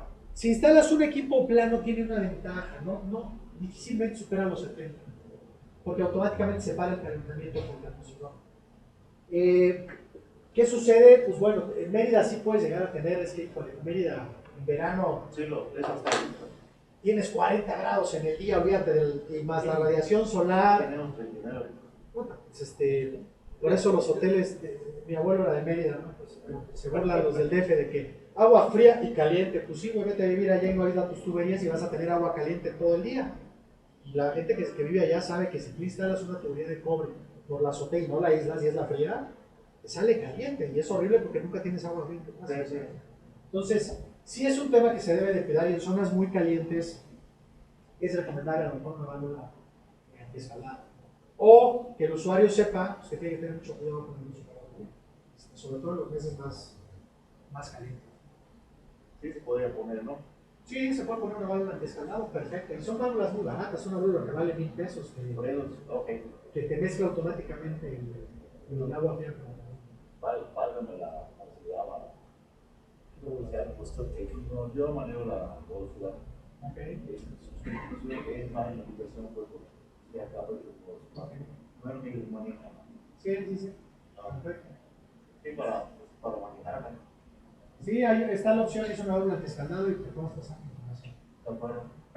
Entonces les voy a poner ejemplos. Por ejemplo, la hotelería es un nicho con un potencial enorme. O sea, el utilizar agua caliente en los hoteles, son altos consumidores de agua caliente, y les voy a poner ejemplos de instalaciones que están operando, ¿no? Por ejemplo, es el hotel Vallarta Palace, que está en Nuevo Vallarta. Fíjense el tamaño de la instalación. No se alcanza a ver. Aquí hay una persona con los brazos levantados, aquí hay una escalera. Cada panel tiene 2 metros de largo por 1 metro de ancho. Es la azotea, este es un hotel, un complejo muy grande, con albercas, hoteles y demás. Es toda la azotea del hotel lo que estamos viendo.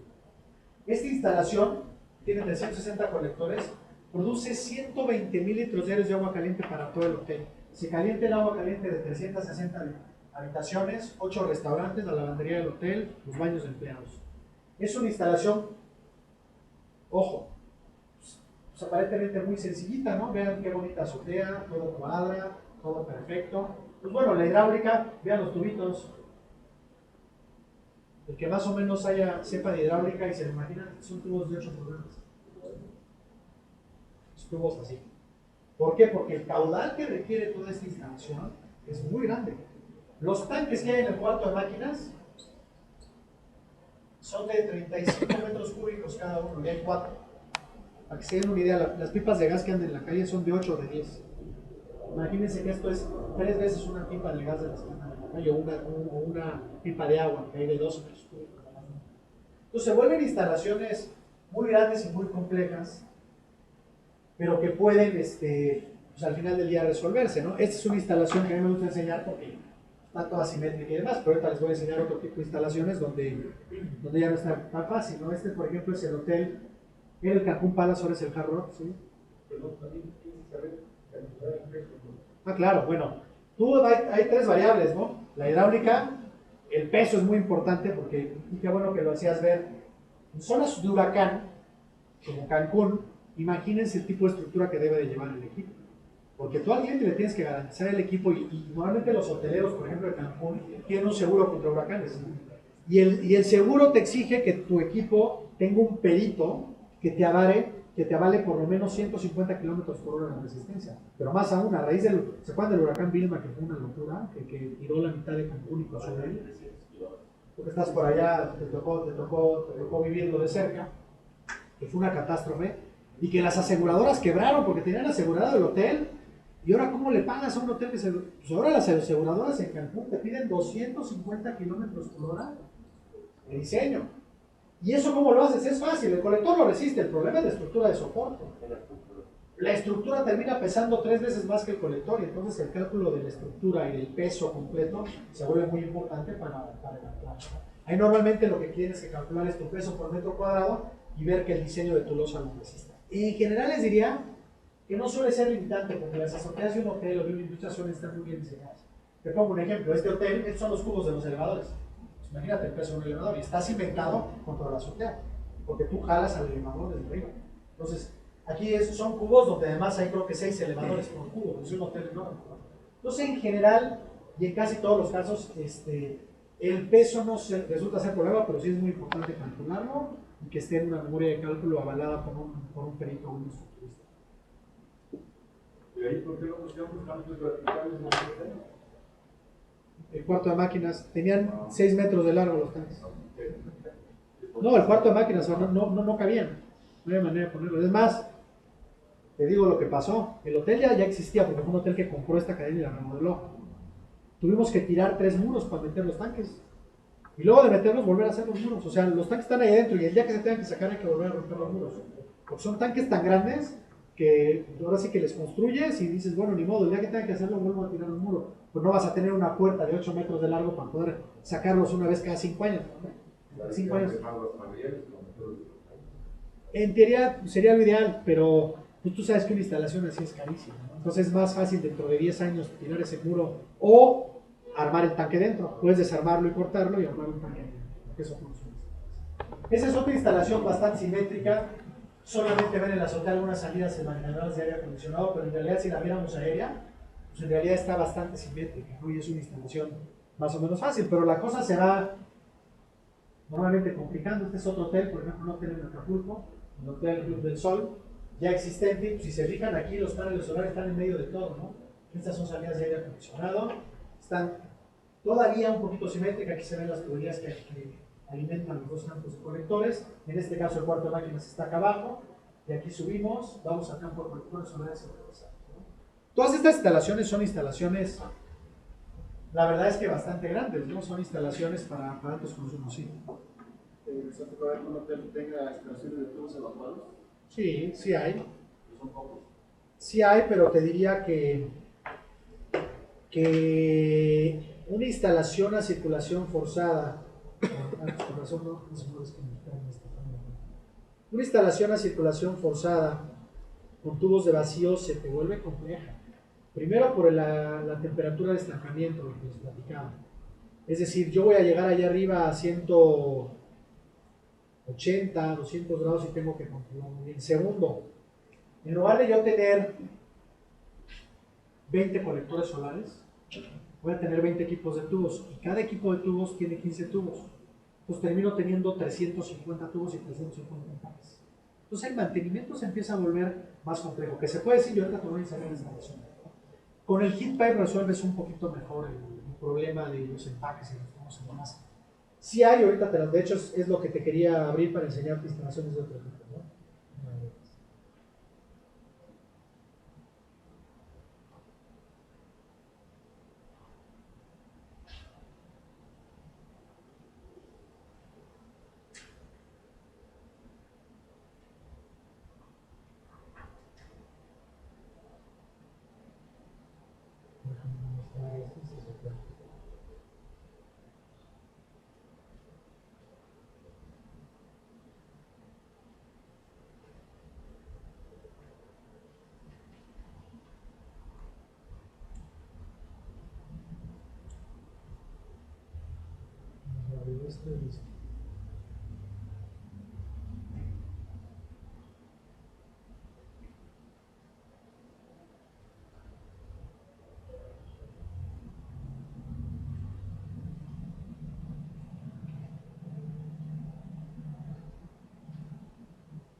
¿Qué pasó con eso?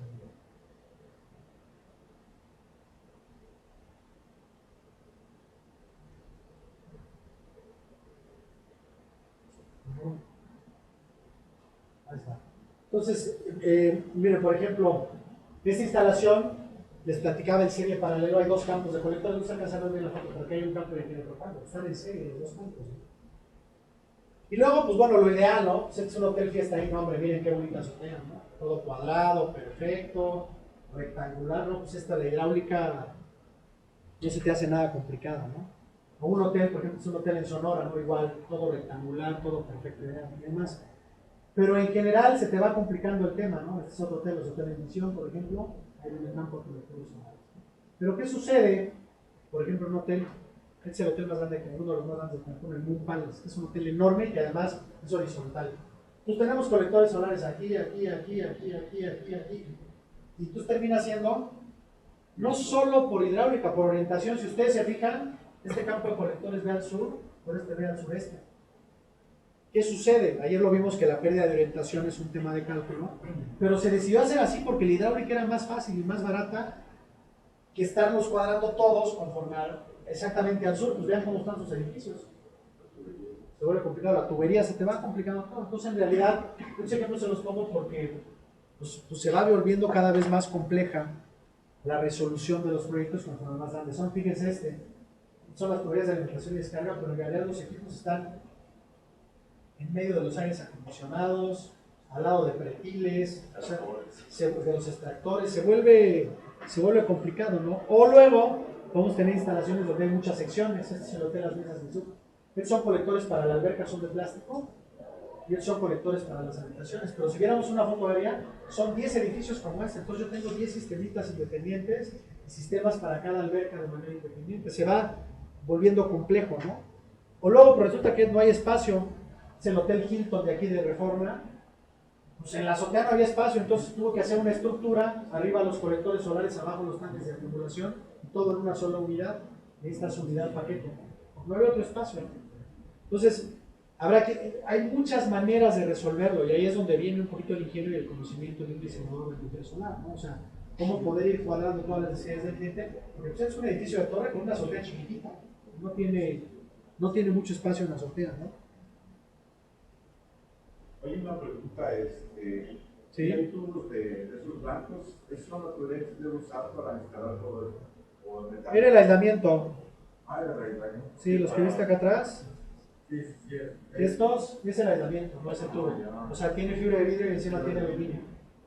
Pero es metal. Sí, en general te diría que para los ramales principales tienes que utilizar plomo, porque esto llega a 180 grados. Incluso el polipropileno se te deshace, el turbo plus y demás. Para las líneas de alimentación entre el tanque y los colectores a veces sí puedes utilizar polipropileno, porque nunca vas a superar. Si tu cliente sabe que su temperatura máxima es 65-70, está bien. Pero acá arriba olvídate, siempre los con. Esos, los tubos blancos, los delgaditos que están en la anterior pieza, para las válvulas de extracción de aire. Sí, seguramente viste una válvula eliminadora de aire, pero está pintada de blanco, no sé si es una escuela. Siempre lleva un equipo y ahorita les voy a platicar los componentes, una válvula por ejemplo eliminadora de aire. Entonces podemos ver muchas fotos como la ubicación del campo de colectores, sobre todo en lugares ya construidos, se va volviendo compleja, ¿no? O sea, es difícil de ubicar dependiendo del tema. Otro nicho muy importante son los clubes deportivos, hospitales, restaurantes y universidades de servicios generales. Ahí hay una aplicación enorme y potencial. Les voy a poner ejemplo. El mejor equipo de fútbol del mundo, que son los Pumas, por supuesto. Todo el agua caliente del club se calienta con energía solar. Está aquí en Ciudad Universitaria. Lo hiciste gratis, entonces. Lo hice, claro. De hecho, es para la América, ¿no? De hecho, les voy a presumir. Me veo más joven porque me pinto las canas, pero esta fue la primera instalación que me tocó a mí supervisar. Y yo estaba en el último año de la carrera. Yo soy ingeniero mecánico de Saba Nacional. Y parte de mi trabajo fue supervisar esta instalación. Ya eso ya tiene como 18 años, ¿no? Pero bueno, pero es muy interesante esta instalación porque aquí ven la campa de fútbol. Aquí es donde entrena el equipo de primera división. Y se bañan como 350 jugadores por día porque está primera división, fuerzas básicas de escuela y es todo un complejo que tienen. Pero si se fijan además, y aquí es donde viene la integración arquitectónica, no se alcanza a ver la foto, pero a lo mejor aquí si lo ven como unos blocks. Este es una vil construcción de block, como escuela rural, con un techo de lámina.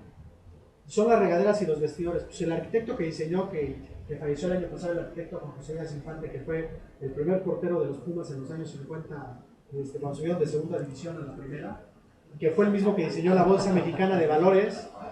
No, ese era un arquitecto muy renombrado, pero Pillista lo regalaba, pues aunque no lo creas, el arquitecto regaló su trabajo por ser los Pumas un patronato. Pues fíjense qué cosa tan padre hizo, instaló una velaria y los paneles solares son la fachada del club. Entonces, ahí estaba en construcción, pero imagínense que aquí está la bandera de los Pumas. Entonces tú llegas al club y en realidad los paneles solares te sirven de fachada del club, siendo que esta es una instalación de bloc con un techo de lámina muy barato y hay una estructura encima. De hecho aquí se alcanza a ver el techo detrás. Entonces, ¿qué pasa? Pues esto lo diseñamos desde que estaba el proyecto, pues el bastidor en AutoCAD, ¿no? Entonces, el arquitecto decidió que esto fuera la fachada y aprovecha los paneles con la fachada, ¿no? Se termina volviendo una instalación, pues hasta muy visible, ¿no? Lo contrario a lo que hacen los arquitectos. Escóndelo por allá, no, dijo, hay que enseñarlo y mostrarlo y hay que presumirlo. Es algo que hay que presumir y que lo estamos utilizando, ¿no? Luego, todos los servicios, por ejemplo, la cadena Walmart instala calentadores solares para los servicios de agua caliente en las tiendas Sam's y en las tiendas Sam's y Walmart y en sus restaurantes VIPs. Y ahí pueden ver encima de los grandes techos pues, los campos de colectores solares instalados, ¿no? Otra cadena que utiliza mucho la energía solar desde hace unos años es Liverpool. Ahora los Liverpool, las tiendas Liverpool tienen un restaurante y el restaurante es un alto consumidor de agua caliente. Porque por norma tienen lavavajillas industriales que utilizan agua caliente y además tienen que tener tarjas para agua caliente, para lavado de platos y demás. Uno no se imagina, pero por ejemplo, es el Liverpool Polanco. El restaurancito de Liverpool Polanco, que lo conozco, es chiquitico, se consume como 15,000 litros diarios de agua caliente, nada más para lavado de loza, ¿no? Un Sambors, que es otra, por ejemplo, los Sambors y los Tox también meten calentadores solares. Un Tox como estos es el Tox de Xola, se gasta 25,000 litros diarios de agua caliente. Imagínense el consumo de un restaurante de agua caliente solamente para lavado de losas. Sambors, por ejemplo, también utiliza energía solar ya para alimentarla, ¿no? Y bueno, podríamos ver N cantidad de fotos. Oye, ¿no tienes donde mezclen la parte de algunos que tengan las dos? Algunas fotos aquí no me acuerdo, ahorita lo veo. Pero es común. Sí, es común. Y luego, hoy que se está volviendo de moda lo fotovoltaico, hasta se pelean las azoteas, las empresas. No, déjamela a mí, no, yo por ahí veo, ¿no? Yo siempre enseño, no traigo esa foto, pero qué bueno que sacaste el tema. Tú tienes una azotea, tienes un campo fotovoltaico que te produce 3 kilowatts. Tú tienes un sistemita termosifónico de 150 litros, donde vamos a pensar en 240 litros, te produce también 3 kilowatts. Y este equipo a lo mejor me ocupa 40 metros cuadrados y este equipo me ocupa 4 metros cuadrados. ¿Por qué es que se debe eso? La eficiencia. Un panel fotovoltaico opera al 14. El sistema a lo mejor puede operar al 60. Entonces, por eso también, y ojo, hoy en día es muy rentable en México los fotovoltaicos, sí, siempre y cuando haya tarifa nada y pueda yo tener un subsidio. Si no tengo un subsidio y me voy a tarifa 1, pues esto tiene un retorno de inversión de 12 a 14 años. Cuando hoy al valor energético del gas actual y demás un calentador solar, en 4 años. No estoy hablando mal de lo fotovoltaico, y ojo, los precios siguen bajando. Y va a llegar un momento en que el fotovoltaico va a igualar con el tema. Pero es muy importante que cuando tú tienes un proyecto, pues evidentemente sepas que la parte térmica siempre te va a ocupar menos espacio. Y yo les diría que siempre hay azoteas de sobra. O sea, es muy raro que tengas poca o limitación, ¿no? O sea, se puede digamos, que resolver. Déjame ver si tengo alguna foto y si no, después de la pausa te busco alguna donde estemos. Sí, sí, sí. Tocaste un punto ahorita así de retorno. Te sigo ya. Y que hay del artículo ese de Hacienda que dice que lo regresan el 30% de la inversión para la persona que invierte en ese tipo de sistemas. Ayer llegaste tarde. No vine ayer, estaba acá. Ya ves, pues ayer hablamos de eso. Ah, perdón. Te lo mando si quieres directo, te lo digo en la pausa. Es la ley del impuesto sobre la renta, puedes deducir y depreciar al 100% tu inversión para personas morales. Y y es algo aplicable y que a ver, si quieres en la pausa te lo explico a ti directamente, ¿no? Es otro ejemplo del Club Asturiano de Cuautla, toda la fachada del club, lo mismo que se hizo en el Club Pumas, de hecho es el mismo arquitecto. Cada cuadrito que ven aquí es un panel solar. Toda la fachada, parecería un edificio de Reforma, es más, hasta se asemeja a la Bolsa Mexicana de Valores, es el mismo arquitecto, tiene su sello, ¿no? Pero en realidad otra vez es un techo de lámina y encima están los paneles y los paneles sirven de fachada. Y todo esto da al sur y se calienta todo el agua caliente de los toboganes, del restaurante y demás, y es una instalación que tiene ya casi 20 años operando. ¿Ahí todos los paneles? ¿Carlos o Valor? Todos. Aquí hay paneles, aquí hay paneles. No se ve, pero son. Aquí hay un panel. Si ves la retícula, no se ve muy bien, pero cada uno es un panel, es una instalación muy grande, 4.000 metros cuadrados de colectores solares. ¿Tienes pasos para el vídeo? Puedes caminar por encima porque el video es templado. Entonces tú puedes pasar caminando. Como en un edificio, subes, amarran sus hamacas y aquí andan trabajando encima, amarrados. Pero puedes caminar encima de los segundos. Y luego soluciones, ¿no? Por ejemplo, son unas villas, colectores planos para el agua caliente, colectores de polipropileno para los jacuzzis, están instalados ahí. Todo sobre una estructura que da sombrero a la parte de atrás. Entonces, la integración arquitectónica, hay quien diría, bueno, ponlos acá arriba, bueno, no seamos tan salvajes, es la fachada, ¿no? O sea, se venía horrible, ¿no? Entonces, bueno, los echas atrás, o sea, enseño yo estas fotos para vean que siempre es un traje a la medida, o sea, y mucho y depende del ingenio que tengas para dónde colocan los equipos, ¿no? Aquí pues, quedaron perfectos, quedaron atrás, y además de todo, instalaron unas hamacas ahí abajo de los equipos, pues a todo dar, le resolviste al usuario que tenga una zona con sus hamacas ahí atrás para disfrutar de las vías. Este es un parque, el Parque El Rollo en México. Normalmente el mantenimiento es limpieza. Sí, limpieza. ¿Hay alguna hora, o sea, a la hora de insolación, no sé, le recomendaría, pero hay alguna hora, o cómo se hace la limpieza? La limpieza de los paneles, por ejemplo, es un sistema de albergue, es un sistema de colectores para el agua caliente. Con un trapo y agua, y en un colector plano como el vino es templado, da igual la hora del día. En un tubo de vacío, cuidado, porque si el equipo está sobrecalentado puede haber un choque térmico, puede romperlo, es mejor hacerlo cuando no hay sol. Pero ni te preocupes, se recomienda limpiar los paneles una vez al año, no más. No necesitas más. Solitos, cuando llueve, solitos se limpian. Y en realidad, el polvito que les vaya cayendo, digo, conozco gente que es muy meticulosa y se sube a darle todas las semanas. Está bien, pero no es necesario. El polvito que le cae encima no le va a afectar. Hay que recordar que el panel calentador solar trabaja con la radiación directa. Y ese el polvo no le hace nada, lo difuso un poquito. Pero sería tanto como querer estar limpiando los paneles fotovoltaicos de todas las luminarias del periférico. Mira, pero pues es sano, ¿no? O sea, se limpian con la lluvia, no les pasa nada. ¿No? Y bueno, aquí hay muchos ejemplos de diversas instalaciones. Por ejemplo, es la Ibero, en Santa Fe. Todo el agua caliente de la Ibero se genera para todos los usos de ahí de la universidad. De hecho, tienen un nuevo campo de colectores instalado para las nuevas canchas de básquet que hicieron en Santa Fe.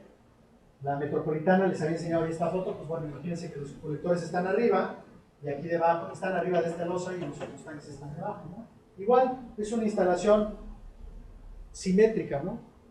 El TEC de Monterrey, por ejemplo, aquí el campus Ciudad de México, aquí pueden ver el tamaño de la instalación, aquí hay una persona, está el campo de colectores solares, aquí le dimos en la torre al deporte porque eran las canchas de tenis del TEC, estaban en la azotea, les propusimos que las cambiaran abajo y nos dejaron utilizar la azotea, ¿no? El colegio americano, igual, pues aquí había una cebolla, una salida, y ahí puedes terminar instalando, ¿no? Y podemos ver instalaciones, por ejemplo, hospitales. Este es el hospital ABC de Santa Fe. Todo el agua caliente del hospital se genera con colectores solares que están detrás de la instalación, ¿no? Y este es un ejemplo interesante. Una empresa que instaló este hospital hace como 8 años, colectores de plástico para alberca, pero para producir agua caliente para el hospital. Y lo mismo que les platiqué en un ejemplo. El equipo daba 35 grados centígrados porque no da más un equipo para alberca, pero la potencia de las bombas era de 50 caballos. Y además el campo de colectores estaba a 1 kilómetro de distancia donde estaban sus tanques. Pues, si tú hacías un balance de energía, se gastaban más en la energía eléctrica de estas bombas que en el calor, esos 15 grados de 20 a 35 que obtenía el sistema, gastaba más en electricidad que en el calor que ponían. Terminaron quitando esos sistemas y metiendo mejor colectores planos que les dan 65 grados y rediseñando toda la instalación. Esta instalación de hecho se terminó el año pasado. Hospitales, por ejemplo, el Distrito Federal, los hospitales del Distrito Federal ya empiezan a meter calentadores solares para todas sus aplicaciones. Y bueno, podríamos ver es el Hospital Juan Manuel de la Fuente, el hospital que está aquí muy cerca el 20 de noviembre en Félix Cuevas. Todas las azoteas si un día voltean. Yo tengo, por deformación profesional, yo siempre me caigo, ¿no? Porque siempre voy viendo como baboso a las azoteas, ¿no? Les aseguro que han pasado 20 veces por ahí, nunca han visto que en la azotea hay paneles solares. Ahí está el World Trade Center. Y es enorme, si tú volteas a ver, van a ver que se ven desde la calle, desde Félix Cuevas aquí en la universidad, se ven todos los paneles solares de la azotea, ¿no? Y bueno, podríamos ver muchas fotos, les quiero enseñar nada más un par más de ejemplos.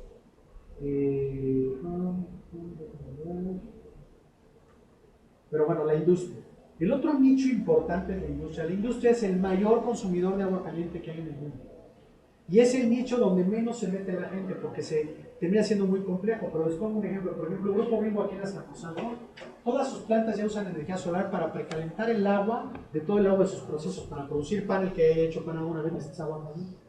Y imagínense la cantidad de agua caliente que consume una panificadora como Bimbo. Pues bueno, ahora precalientan el agua para bajar sus consumos de gas. Y lo hacen de manera muy exitosa. Otra gran consumidor de agua caliente es Nestlé. Todos los procesos industriales, Nestlé, esta es la instalación más grande que hay no en México, sino en Latinoamérica. Esta es solo una sección. Pero ahí se producen 500,000 de litros diarios de agua caliente para la planta de Nestlé en Toluca, que está en Pasito de Oaxaca, con una serie de equipos solares, donde incluso se utiliza precalentamiento. Aquí está toda la fábrica. Se mete una primera sección de equipos de polipropileno para alberca para dar 35 grados, luego se pasa a través de su tratamiento de agua y de sus filtros, y luego se calienta de ahí hasta 60 grados centígrados para todo el proceso de agua caliente. Y estos son proyectos que se vuelven muy rentables, pero que tienen varias ventajas.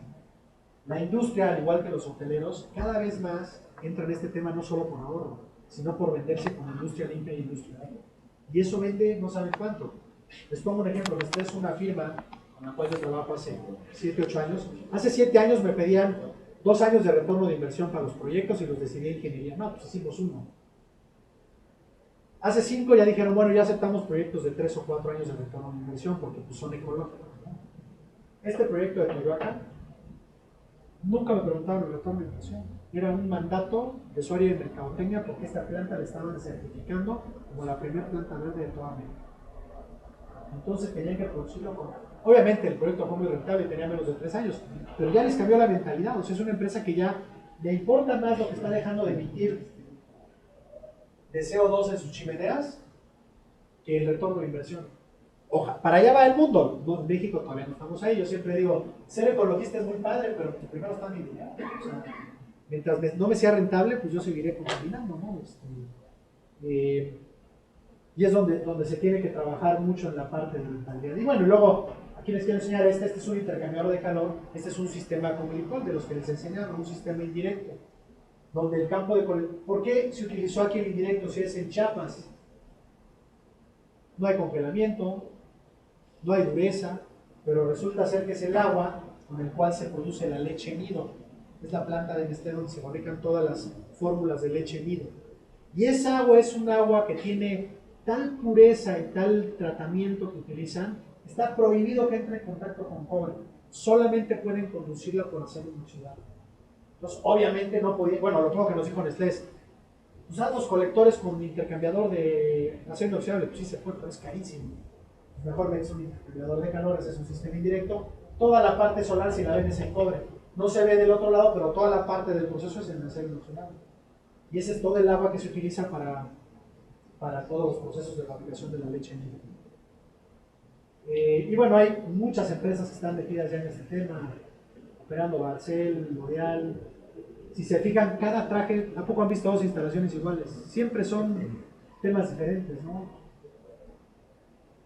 Gatorade, etcétera, ¿no? Empresas farmacéuticas donde el consumo de agua caliente. Aquí si se fijan, los tanques, como es al aire libre, pues padrísimo, los tanques son verticales, se pudieron hacer perfectamente, luego se aislaron, es más, se les hizo una subida de mantenimiento. O sea, esta es una instalación muy profesional, que cuando puedes trabajar con un cliente así que te permite hacer todo, pues a todo dar, ¿no? Hay clientes que te dicen, no, hombre, esto mal, cuando tenga que hacerle mantenimiento pongo una escalera y ahí vemos cómo lo hacemos. O sea, y en general tú le vas proponiendo al cliente qué tan bien la puede hacer o no, pero pues a veces los recursos son limitados, ¿no?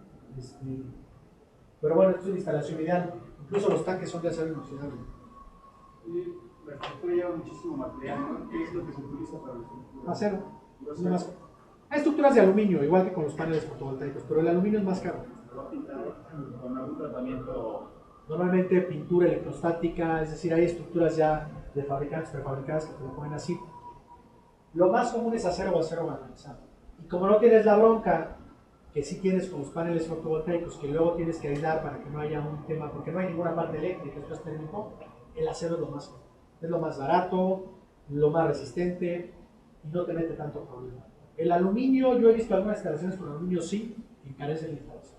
Y luego te resulta contraproducente, porque todo peso que le metes a tu instalación va contra toda la inversión. Eso es una parte muy importante. Hay una pregunta, señor, de todos esos trabajos, tú los has hecho, los Sí. has asesorado. ¿Por qué La empresa para la que trabajo. Todo lo que te estoy enseñando son instalaciones de módulo solar.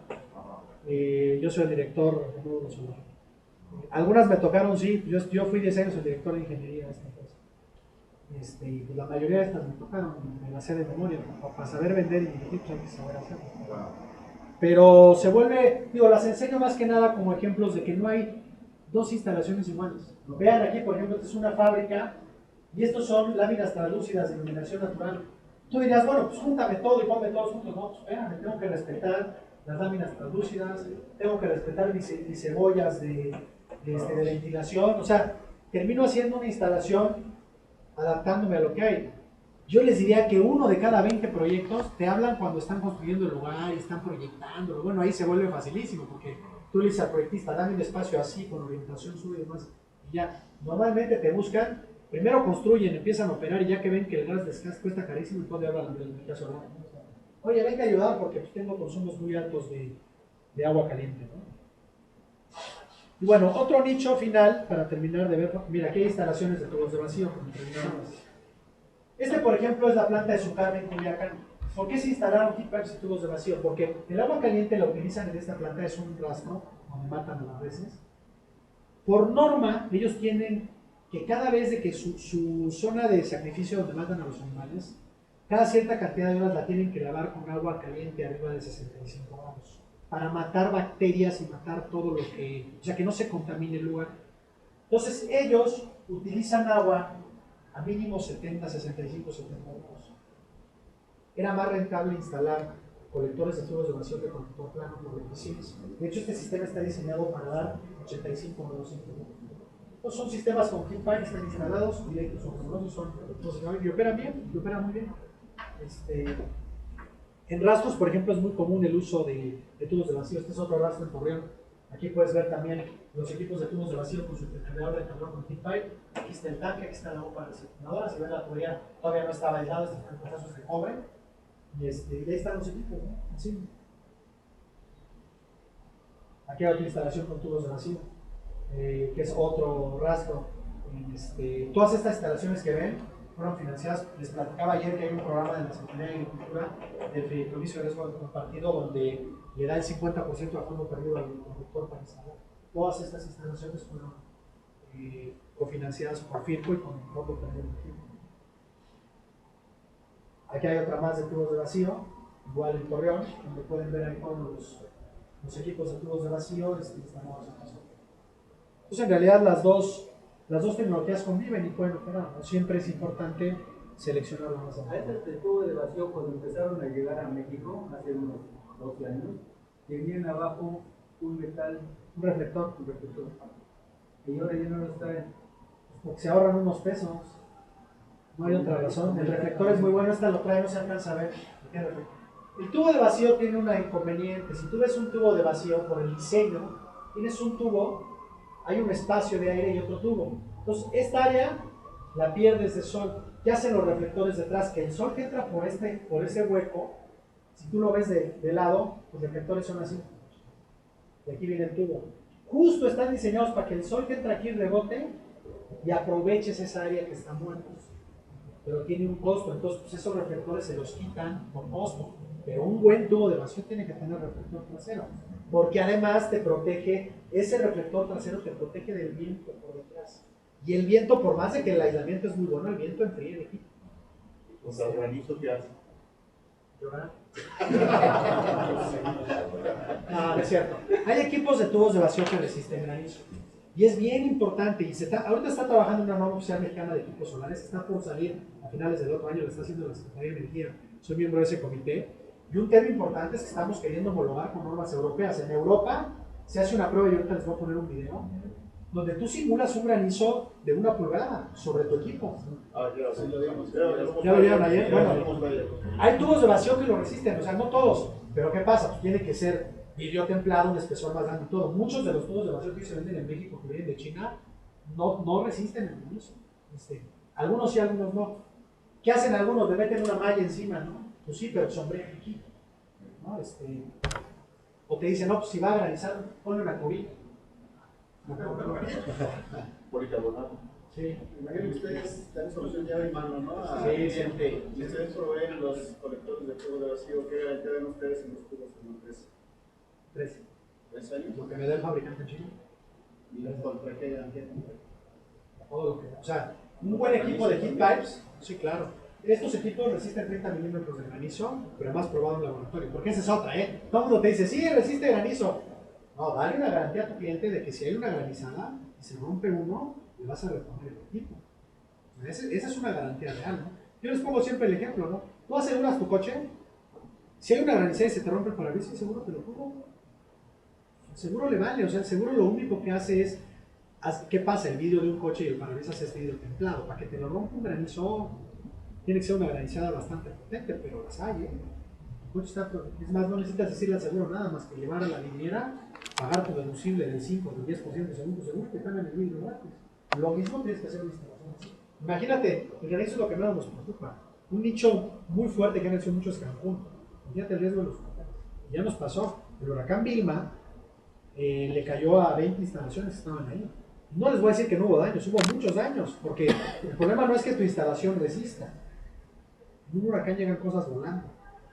Entonces, por ejemplo, nos pasó en un hotel en Cozumel, donde la mitad de la instalación quedó rota, pero una manejadora de aire acondicionado voló con el huracán y cayó encima de los equipos. Dices, oye, yo tuve yo estuve 2 semanas después del huracán Vilma ahí, nos llevaron por lanchas a ver Cozumel para evaluarle para los seguros los daños. Era impresionante. Dices, ¿qué les preocupa el calentador solar? Los hoteles estaban pelones, desechos, sin ventanas, el mar, la playa llena de colchones. O sea, los colchones de las habitaciones, la succión del huracán los sacaba, terminaban. O sea, era una zona de guerra. Los postes de CFE, así, o sea, las torres de alta tensión que están diseñadas para huracán, estaban hechas como añicos. O sea, fue el huracán más potente de los últimos 100 años en la historia. Y además de todo estuvo estacionado más de 24 horas sobre Cozumel. O sea, fue una locura. Pero bueno, terminas diseñando para todas las variables climatológicas. Si un día caen pelotas de béisbol, de granizo, como han caído en Rusia, pues seguramente se van a... También ahí ya no hay mucho que hacer. Lo ideal, y una empresa seria te asegura todo, pero además la misma empresa tiene un seguro. Entonces tú a tu cliente le cedes tu seguro, dices, yo te lo aseguro, te doy una garantía, y si te llega a pasar algo, mi seguro cubre, ¿no? Y eso te da mucha ventaja, ¿no? Y finalmente,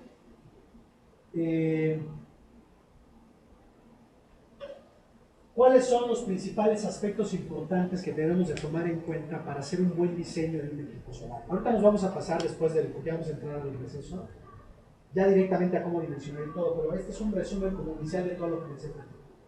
Primero y muy importante, y ayer lo vieron con David, siempre hay que saber, para seleccionar el producto adecuado y diseñar, qué temperatura requiere.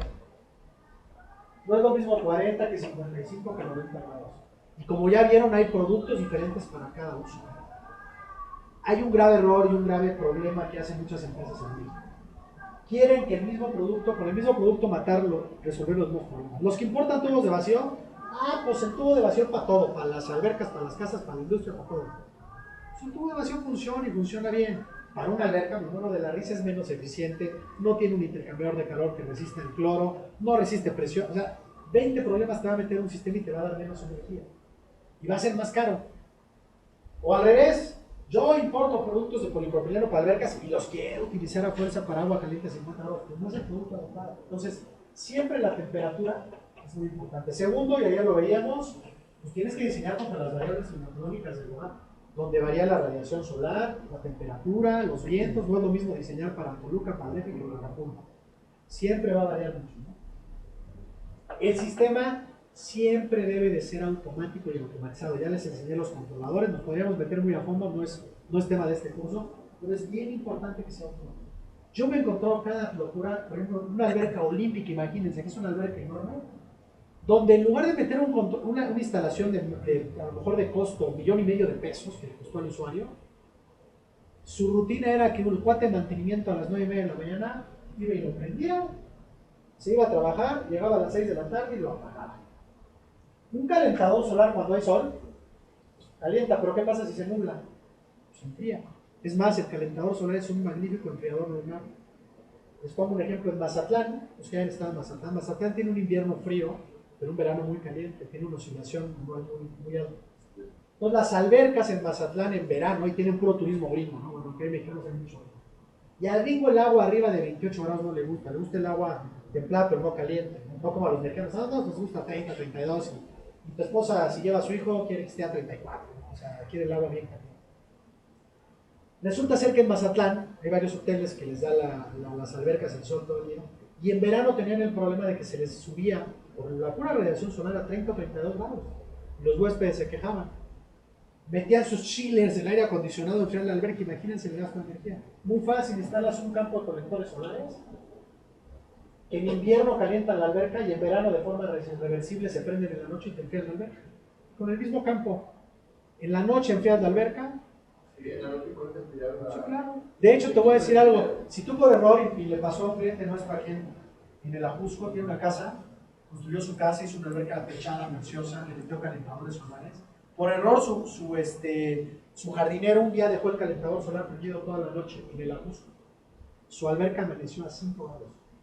5 grados es las cataratas del Niágara. O sea, ¿por qué? Porque pues, en invierno, todo el frío que está acá arriba se lo estás pasando a la alberca. Es un intercambiador de calor. Si hay sol, calientas el agua y la pasas. Si hay frío, absorbe el frío y se la pasas. Pero es más que un cambio de la temperatura en la noche o en el día, bueno, pues depende, ahí tienes que calcular. ¿Qué ventaja tiene Mazatlán? Sí tiene oscilación térmica, o sea, estás a 40 grados en el día, pero en la noche estás a 25. Y tú quieres tu alberca a 28, pues ahí está, tu balance térmico te da. Si estás en Mérida, a lo mejor en verano tienes 39 y en la noche tienes 30. Pues a lo mejor ahí no te serviría, 2 o 3 meses. O en Monterrey, la época de la canícula, donde no hay oscilación térmica. O sea, tienes calor en el día y en la noche y es desesperante. Depende de esas variables, ¿no? Pero bueno, esto va en torno al tema de la importancia del tema de automatización. Es muy barato automatizar. No vas a estar dependiendo, les ponía el ejemplo de la alberca olímpica. Pues imagínense, el cuate iba y lo prendí y lo dejaba prendido. Primero, la bomba, que eran bombas de 50 caballos, andando 8 horas continuas. Cuando un controlador a lo mejor hace que arranque media hora, se para otra media hora para acumular calor y otra vez vuelve a arrancar. Y te ahorras 4 horas diarias de una bomba de 50 caballos. Pero tercero, confiabilidad. Les pasaba, y cuando llegamos con este cliente que tenía equipos de otra marca, pues el cuate se le olvidaba apagarlo, y ahí lo dejaba, y se quedaba toda la noche andando. Entonces decían, oye, es que hay días que mi alberca está a 28 y hay días que amanece a 25. ¿Está fallando el calentador solar? No está fallando, pues al cuate se le olvida. Las personas, por más eficientes que seamos, se nos olvidan a las máquinas, ¿no? O sea, un buen controlador, además, los controladores que les enseñé, se va la luz, pasa cualquier cosa, se regresan, se restablecen solos, se reconfiguran solos. Y es un controlador que no vale más de 10,000 pesos. Por ahora hace 10,000 pesos en una instalación de $1,000,000 de pesos. Dices, oye, esta es una hora. Es más, te cuesta más caro el sueldo del cuate que lo prende. Entonces siempre automatizar es muy importante. Ya les platiqué el tema del diseño arquitectónico. Y ahí sí, pues ni modo, ¿no?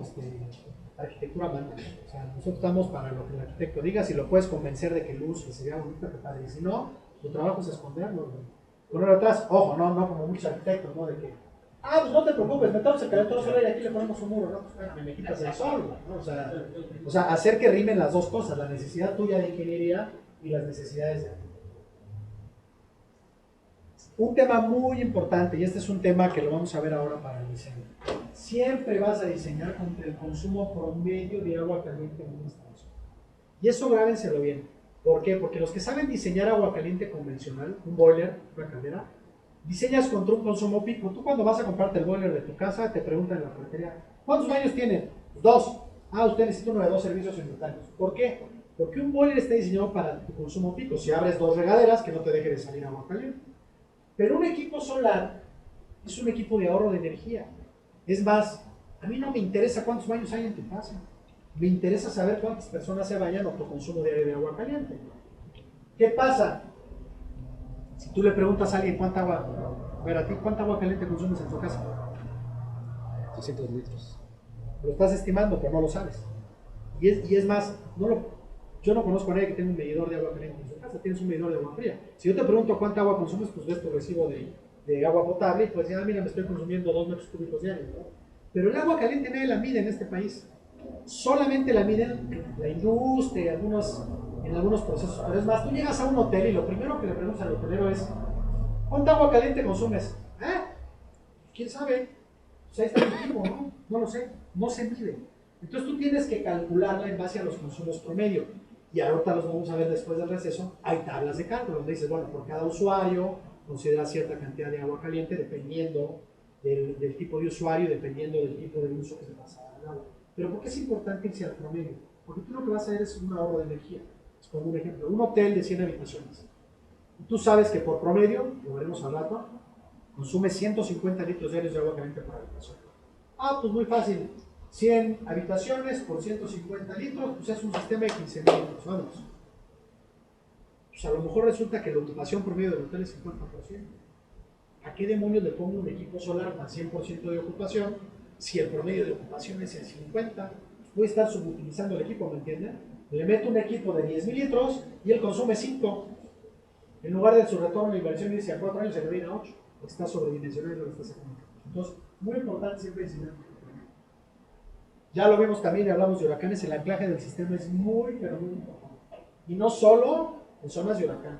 No saben bueno, ustedes lo pueden ver, son o sea, el equipo, aunque es pesado y todo, igual que los paneles fotovoltaicos, son papalotes, salen volando. Ustedes ven que los espectaculares de las ciudades cuando hay buen viento se tienen, bueno, un calentador solar puede generar un accidente serio, salir volando y caer sobre alguna persona.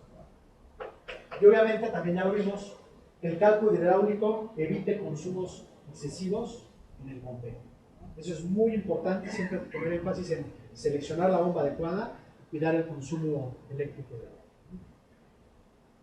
Vamos a hacer una pausa de 15 minutos y vamos a entrar a continuación allá a lo que es el dimensionamiento y el diseño de los sistemas, ¿no? ¿Alguna duda hasta aquí? ¿Algo que quede pendiente? ¿No? Perfecto, pues nos damos 15 minutos, ¿no?